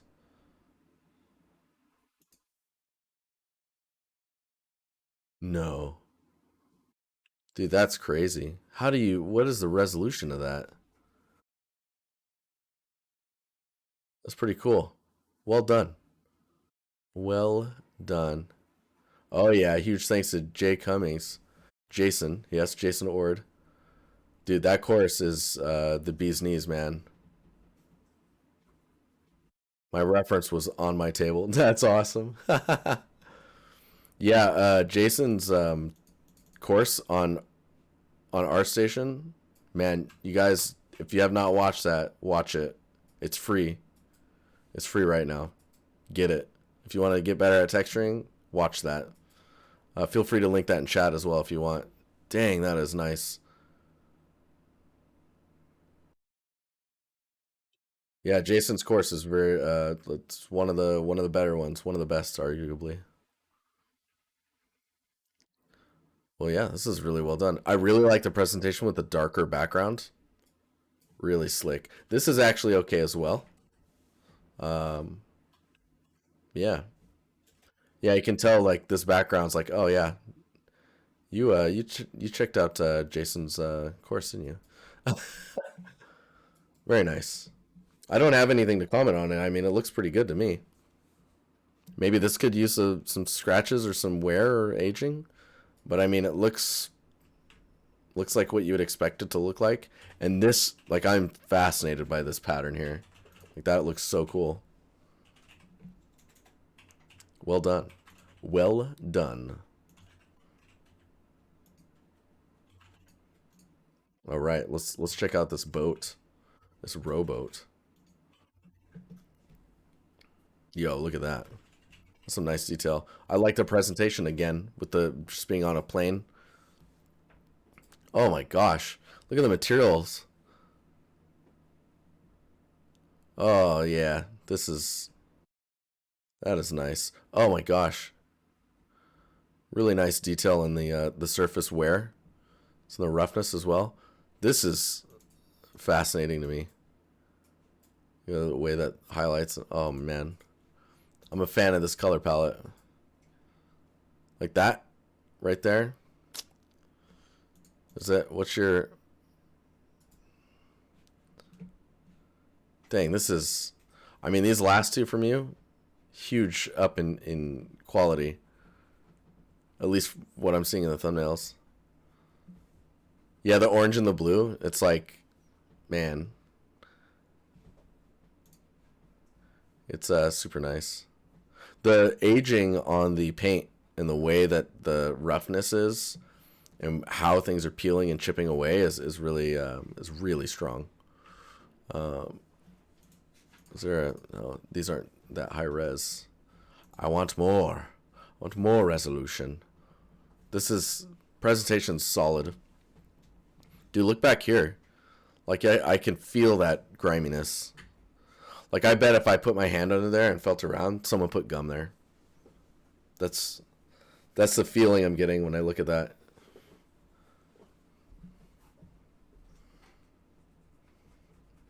So there's gum under there, man. I feel it. This feels like it might be a little low poly here. The little bend here. Probably just add an extra cut or two, and you smooth that out really easily. But the details here are really nice. I think maybe the dripping, like aging stuff here, is maybe a little long. Maybe. But I mean, this is getting nitpicky. The overall image is freaking is nice. It even feels like there's like a varnish to the paint here. You should try this is just Blender. Because I was gonna say you should try like a clear coat. If it was Unreal, they have a clear coat shader. I'm sure you could do it in Unreal as well, or in Blender. Very nice. You know what it's missing? Let me see here.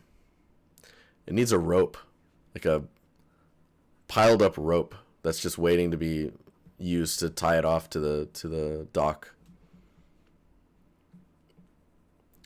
Really nice stuff though.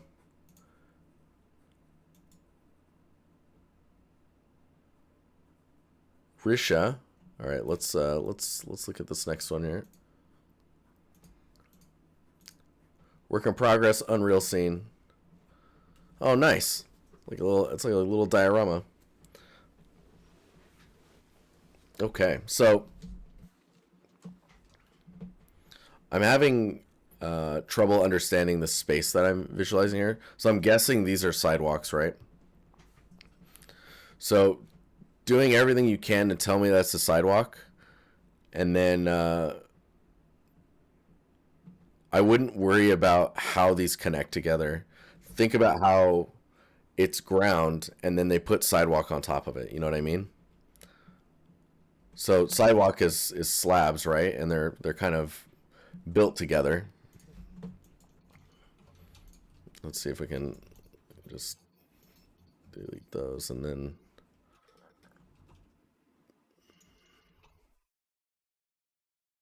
so let's say this is a slab of sidewalk,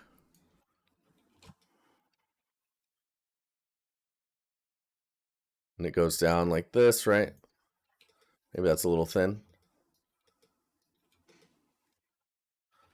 But yeah, let's say that's a slab of sidewalk. Then you have the curb, right? Curb's usually um, not much higher, if at all higher, and that's gonna have a bevel there, and then maybe this side will be a little bit more, right?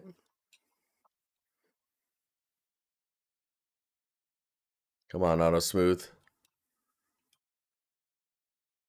There we go. And then these ones even, I'll just bevel this whole thing once here. But like you have a sidewalk's going to be doing this, right? And these are just going to kind of go on. And this is just on the ground. And it's when this starts to break up and these get broken and disturbed, they're going to like offset and bend and break. Right? So if you could slash through that and then let's just can't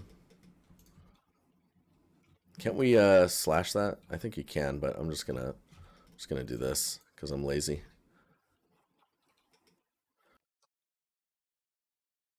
So I'll just grab this. I'll just split that off, and then we'll center that. And so you can do broken things like this, and that's gonna do wonders for like describing this. And I mean, you can split these in half and kind of break this and separate all the pieces out, and then you have your ground under it, right? So let's grab just a face off of here, and we'll break that off. We'll center the pivot, and then let's just grab this. So this is your ground. The ground can slip away and be quite organic by comparison, right? So you could grab this. Maybe you grab this one, pull it down. Let's smooth this. And we're just going to subdivide this a little bit so we have some geometry to work with. But extrude this out, bevel this. Hang on here. So in this situation, you could go in and just kind of just gonna do see through and just hide this for a little bit. I'm gonna just do a move and just move these around, and you can just form this however you want, right? And that can just fall to the side a little bit or like dip down where it should, and just think about it being really organic. And if this is tipped like that, then this can actually this can do this, and you see what I mean? Like now the dirt's kind of on top of it, and you can get crazy with it. And we'll just do that so we're not, because you'll start to notice like, oh, it's kind of low poly looking, and so you just have to add more geo to make it happen. But yeah, so understanding how to separate all that out and break all those pieces up, it's like you see that logic. It's going to help a whole lot more with making those elements just feel right. Oops, we'll just join these together, and then we'll smooth those. Turn that up, and then we can just add the weighted. Keep sharp. Yeah. So I mean, yeah. I think you get the idea. I'm just having fun now. Um, that's what I'm talking about, dude. It's all about fun.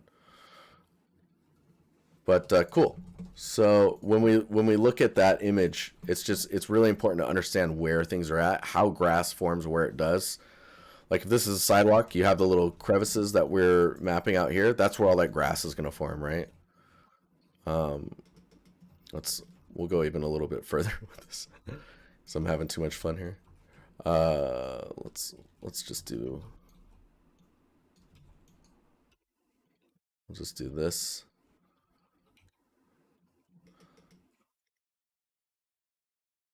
Turn that soft select off. So let's say this is your grass blades.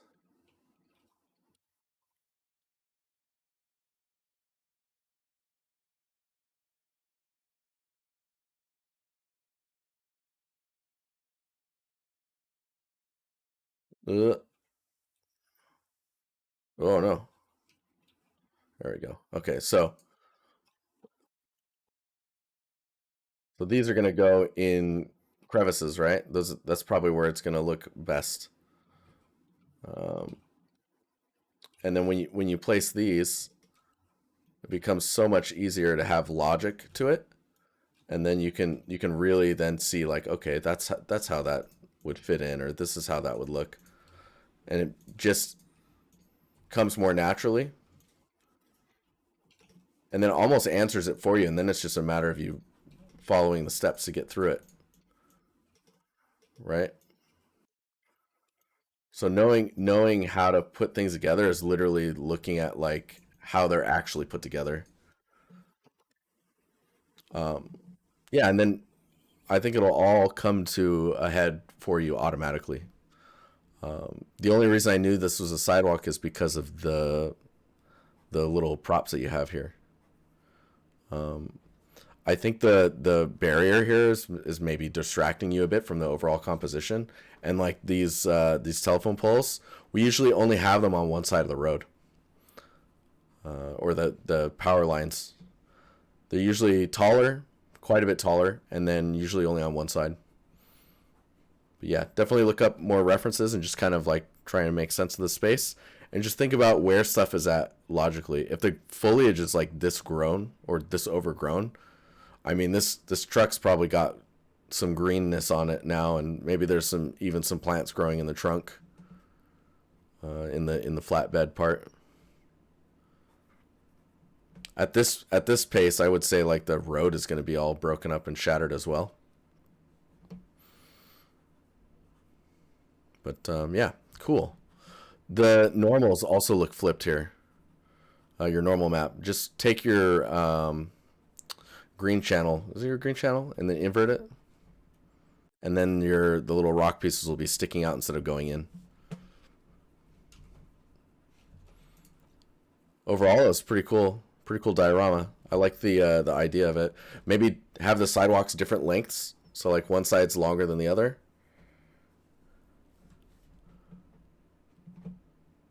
and then maybe one's longer than the other because the one that's shorter is like crumbling down and whatnot. Yo, I think we might be able to get through all of these. Okay, so Frankie, what's up, man? How you doing? Thanks for the support on Patreon, by the way. Um, this is cool. Great way to do a diorama. Man, I want some ramen now.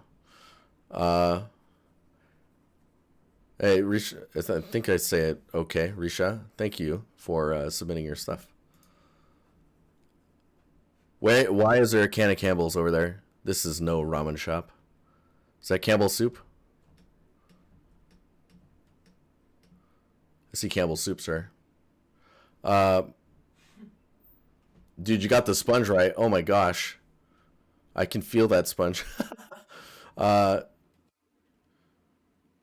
yeah, so I think when it comes down to this one, it's just adding more geometry. Don't worry about like hard edges and bevel those things. These corner these corner bends, um, I can tell that it's like it's not bent the way that you would expect it to. It's like wider here than it is here. So just I would take another pass on that stuff. Wow, that's actually coiled up or like wound up. That's cool. A bit more bloom at night. It's the nighttime, and the signs should. Oh yeah, yeah. I think when let's take a look at some bloom. So let's get in here. We'll take this. Let's duplicate it. Blur, Gaussian blur, like that. Then we'll do a screen. Oh no. And then let's just put a mask on there. Invert the mask, and then what you can do is just paint on the mask where you want that bloom to happen. Let's see if it's too much. You can just paint it back away. Then you take this and just tone it down, and you'll get the bloom exactly where you want it. Um, but yeah, I think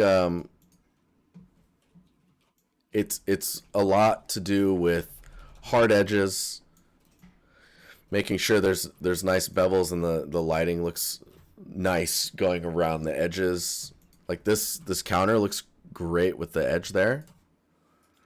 Is that a cup there? It's really understanding these elements that are being placed on the counters and the tables and stuff, and just adding a little bit of character, like where this edge is. There should be some stuff here, and then maybe under it. Not too dirty, right? Happy Discord Thursday. Zergling, what? How you doing? Good to see you. And then, I mean, there's a lot of colors that are going on in here, and I think pushing them further would be nice. We're just making it pop just a little bit more. We just It's like saturation just turned up slightly, or like taking key elements and like turning them up, like these lanterns, like making them super red. So it just feels like everything's a bit pristine and everything is just a bit too like geometric in the way that they're detailed. And then understanding how to build these pipes a little better. It's not easy. I totally get it. But yeah, there's some more hard edges here. I think if you're gonna commit to that amount of geometry on the inside, you should just bevel these so that you're not seeing the edge count.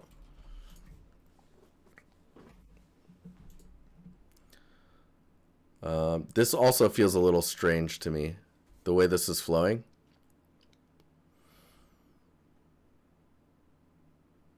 Work in progress user interface. No way. Let me let's see this.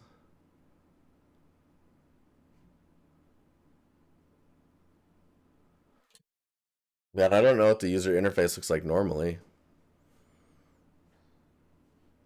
You can tell I look at a lot of food.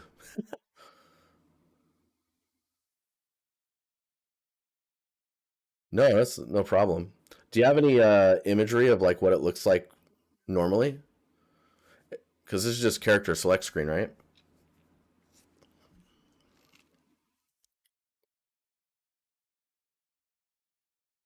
Feel free to link it.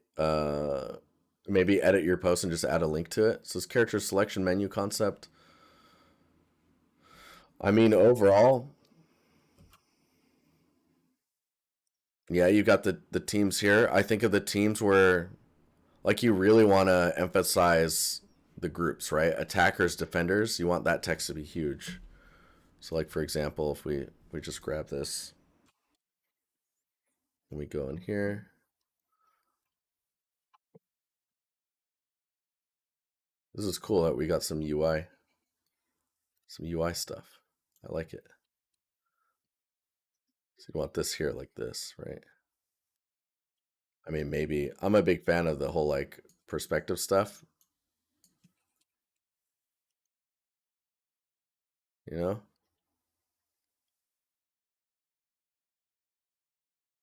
See, and I don't think you need to say attack up here.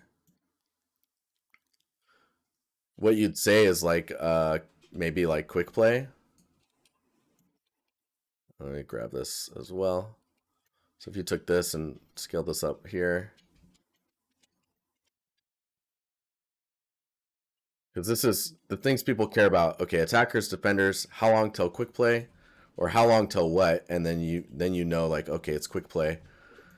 Um, is this is skin selection? I feel like this shouldn't be here. This should be maybe you would have a select. I mean, you know you're selecting right down here, so you don't need select twice. Oh, you actually need to confirm. I see what you're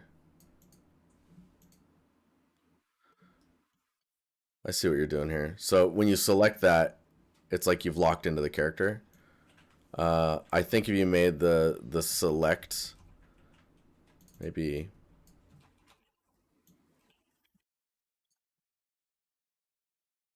something like this.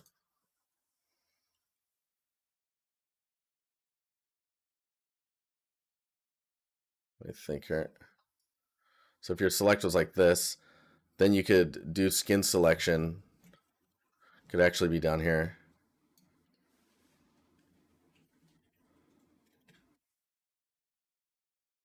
I mean, maybe select goes over this way then.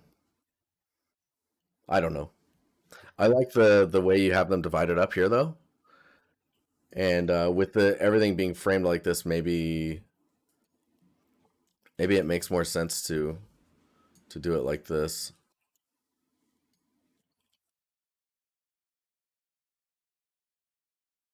Let's just whoop, we'll just do this so you can see what I'm thinking.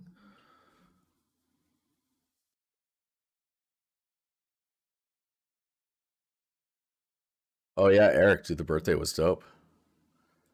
Birthday was dope. I think when you select too, it'd be kind of cool if the icon was bigger. It's okay, J Bro. You'll be able to see it in the recording on the Twitch VODs. You can go back to this exact moment and you'd be good to go. But yeah, I covered a ton in here, I think. Should be noted that Overwatch wouldn't show the other team's characters for competitive reasons. Oh yeah, that is a very good point in the character selection menu. So you'd probably want something like this and seeing that they've confirmed, and then that's it, right?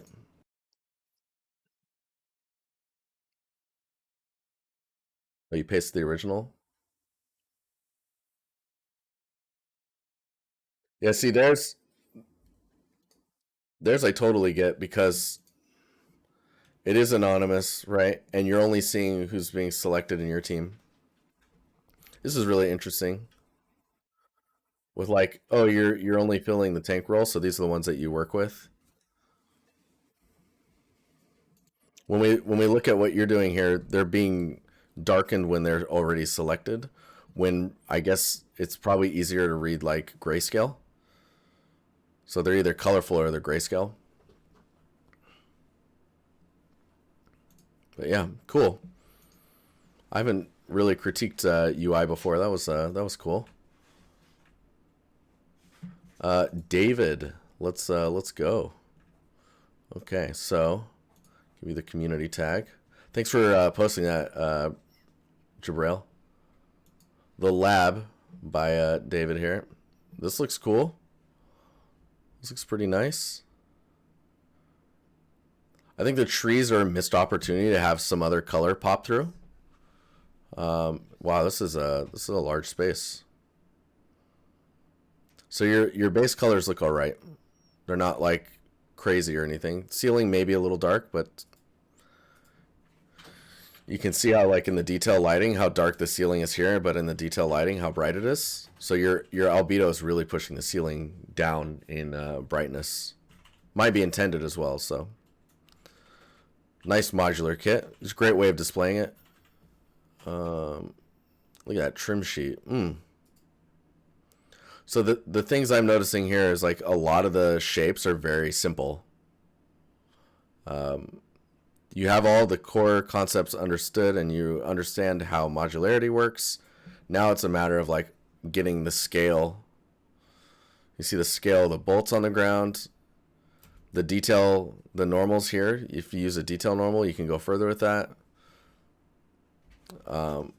When you look at the details in this trim sheet, they're very simple model wise. They're all there, and it's just a matter of like, okay, how do I take these shapes and go beyond just like an edge cut to edge cut and pulling this up, or like this is a quad and I just inset it.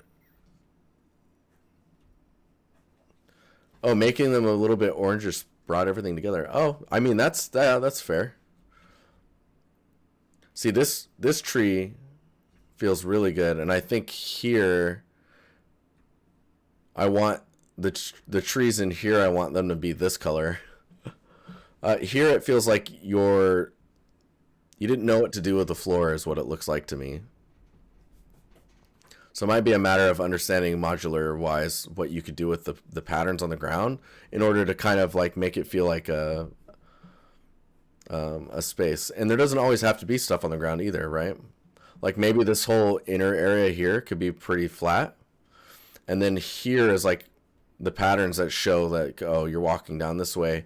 and maybe there's color patterns on the ground that tell you like, oh, you're heading towards med bay, or you're heading towards like the oxygen generators and that type of stuff. I'm assuming this thing is generating oxygen, and they're building it up in these canisters. Yeah, Jabrel, if you go to my Twitch recent streams or whatnot, they'll all be there. And also, if you like, there's a Patreon, and all of these videos go up, and then they're permanently on YouTube for you, if you're a Patreon user. But yeah, a patron. But overall, I mean, I think you've got strong execution. You understand how to build stuff, and it's just a matter of like taking your modeling and your texturing further. Like your roughness you have the concepts down, and it's just getting better at it. It's really about the complexity of the way you're modeling things. I think you push those further, and you're just gonna get better and better at it. Yeah, see, they're green here, aren't they? Yeah, that looks good to me. You could do green and then like have the light shining that kind of orange on the top, so it could kind of be a little bit of both. Or you could have it underlit with that orange. Ceiling is another thing I'm noticing is kind of like it's a difficult thing to figure out, or make interesting. So keep that in mind. Okay, we got three more, and then I have got to get out of here. I will say right before we switch over, this scene's really busy. There is some logic to the way the ground is, and I would say maybe instead of like this big of a viewing glass, it could be half of that, and you would be able to see the tubing and understand the space a little bit more, but not be so busy in the details. Careful with using caution patterns, just because they become very busy. But yeah, okay, Michael. Let's get to you. The one unbroken. Dang, this looks cool. At least the thumbnail does. Let's see. Let's see what we're looking at here.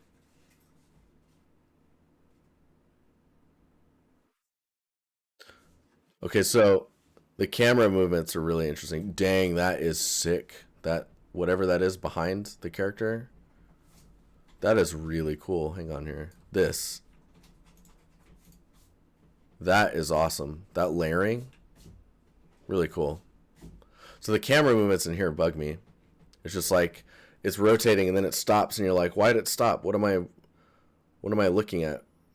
I would do a rotation that's slower and just kind of pan up and look at the overall character. Um, Man, if you could get some animations on this would look just like the floating animation. So yeah, this is really cool. The thing I would say is like it's missing the it's missing some more dynamic elements to it. Let me see if I can. Nope. Please. Nope. Okay, we're screenshotting this. There we go. Okay, so first of all, I would take this element here and then just like, oh man, what am I doing? Hang on here.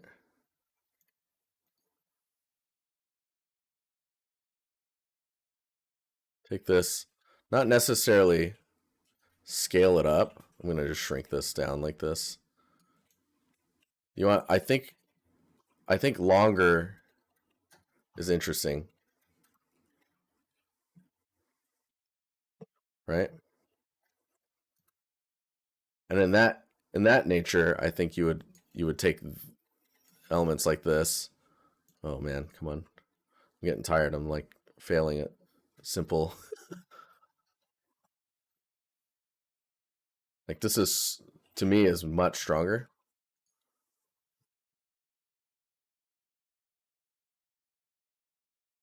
There you go. So you get this like much longer, right? That's kind of cool. Maybe even the end of this could be longer.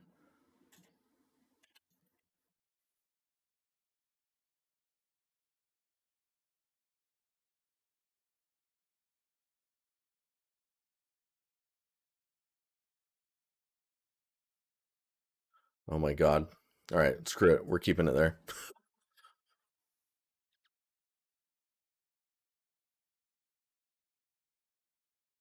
I'm like, I want to make this longer, but I can't right now. My brain's not connecting the dots anymore.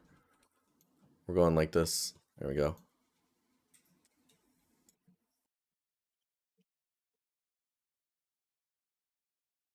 And then the other thing I was going to say is these elements back here. This is a perfect opportunity to have these types of details. Just go way down here and just be like much longer, right?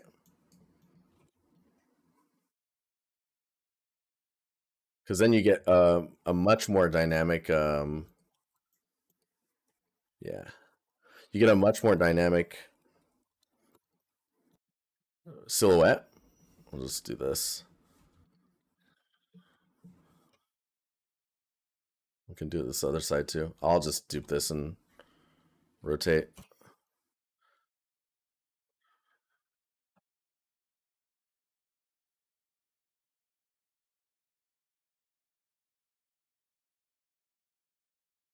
Right, dude, I'm doing this with a mouse right now. See the silhouettes. I feel like the silhouette is more interesting. And I mean, if that's a little too weird, then maybe this needs to go down more.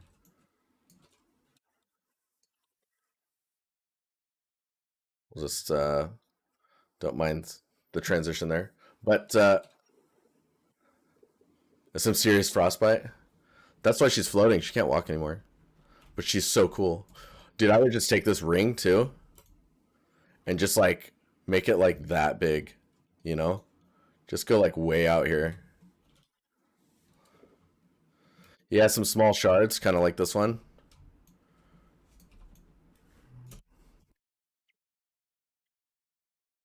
Stuff like that.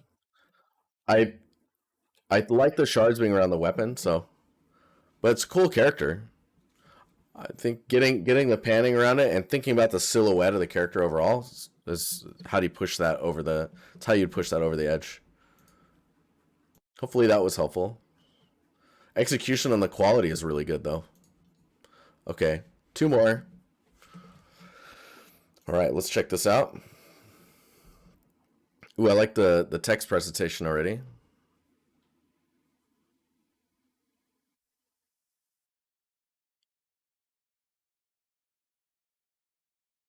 Oh, nice. Dang, the roughness on the ground, really nice. Extremely helpful. Awesome. I'm happy. I'm happy I could help.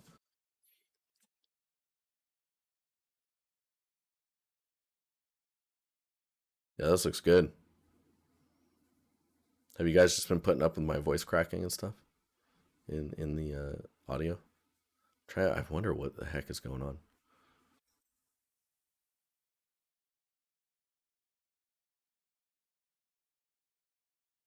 I mean, this looks really well executed, and it's just like haven't heard it. What? Really? Cringe? Really? Oh man, dude, I don't know anything about Money Heist, but there's a tube going into that toilet, so something's going down.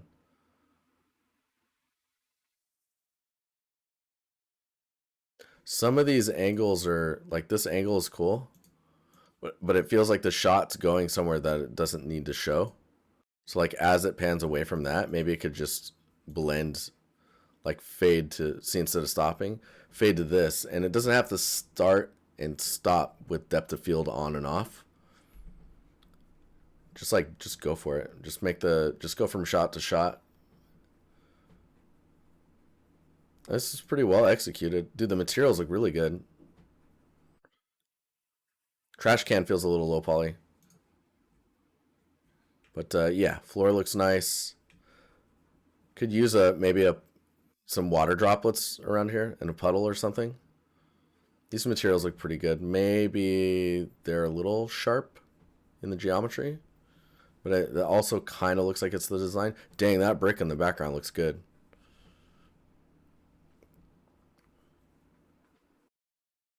Yo, thank you for the follow.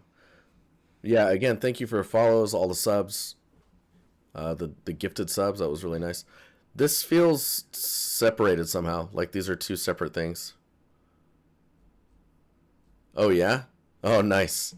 I recognize that. Oh, wow. You got all this separated out? All right. All right. Hmm.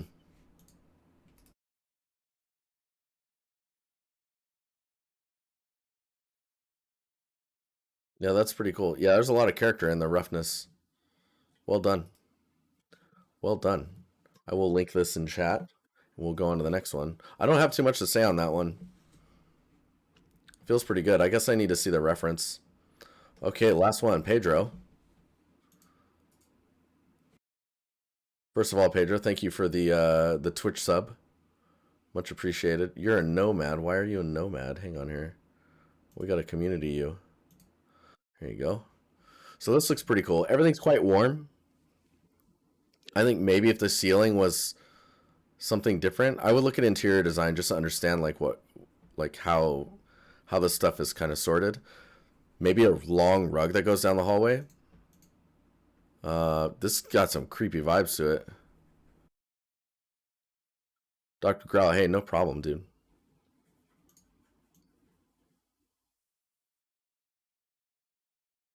Rotting pestilence, dude. When I see pestilence, all I think about is Diablo. How you doing? Thanks for the compliment, by the way. I hope you're doing well. Yeah. So I think it's the lights on the side look really nice. Uh, like really good. The heater integrated into the wall. I'm not sure what I'm supposed to be focusing on or what I'm looking at. Maybe it's the TV, or there's like blood at the bottom of the door. But bedtime reminder, guys. Got a bedtime reminder. But the ceiling, it feels like the ceiling is more doors. I don't know if you know what I mean. And maybe the ceiling just being lighter would help. So keep that in mind. But overall, I mean the image is clear. I see what you're putting on this in the frame. I don't know what I'm supposed to be focusing on. I don't know what the story is. If there is a story, you know what I mean? There's not a lot to go off of right now. The materials all look pretty interesting. I think the only thing that's really sticking out to me is the ceiling. I think if it was lighter, that might help. Maybe it's just because it's reddish. Let me see here. There's a repeating pattern on the side pillars. Oh, you're talking about these? Yeah, you gotta watch out for those. I don't know what that's. Oh yeah, it's over here too. Interesting. What is that? Oh, nice. There's a little shard randomly for you. Let's just go like this.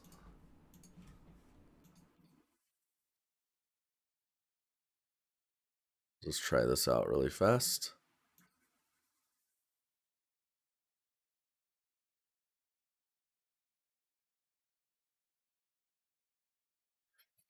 Let me just zoom out here.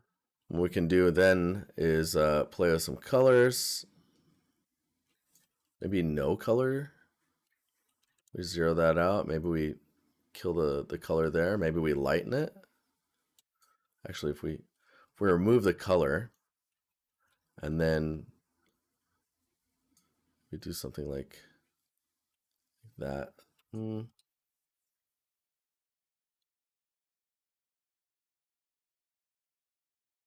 Of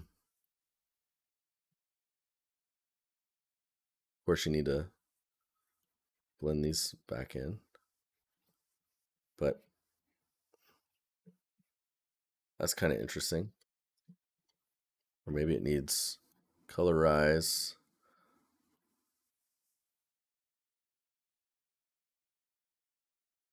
That kind of helps. It's more like it's the color of the radiator. Anyways, I think it's just a matter of trying to understand what the story is. Trying to make it look like an asylum hallway. I mean, asylums don't have much lights exposed to be able to get a hold of, or like things that you can hurt yourself on. Everything's pretty straightforward and simple. I would look at your roughness values and then see if you can get some angles of light that get the glass to pop out a bit more. If you want to go super creepy, turn all these lights off and then have like one light somewhere that's shining into the hallway. Go with that mood, get real creepy. I love the attention to detail outside the window. This helps sell so much for such little such little work. You know what I mean? You just get some branches out there and you're good. But yeah, I play around with the mood. Try and tell us it's a asylum. But cool. All right. Contrast moonlight. Howdy, Nussy. Hello. We're just getting ready to get out of here. I hope you guys enjoyed the stream and my voice doing like weird volume things. I don't know what was going on. Yeah, thanks everyone for sharing your work. Yeah, birthday was awesome, man. I enjoyed it a lot. It was good. As you can tell, I'm still recovering. You are late. It's okay, though. No, I appreciate you guys hanging out. And thank you again for the subs. Thanks for all the new follows. And if you're new here, sheesh, it's okay. You can join the Discord, hang out with all of us, learn a thing or two, teach a thing or two, and, you know, just become better artists together. All right. I'm going to get out of here. I think, let me check here. I think War Dog might be streaming soon. I'm not sure, as I don't see them posting anything. Anyways, let's raid someone. How about we raid someone? Let's do that.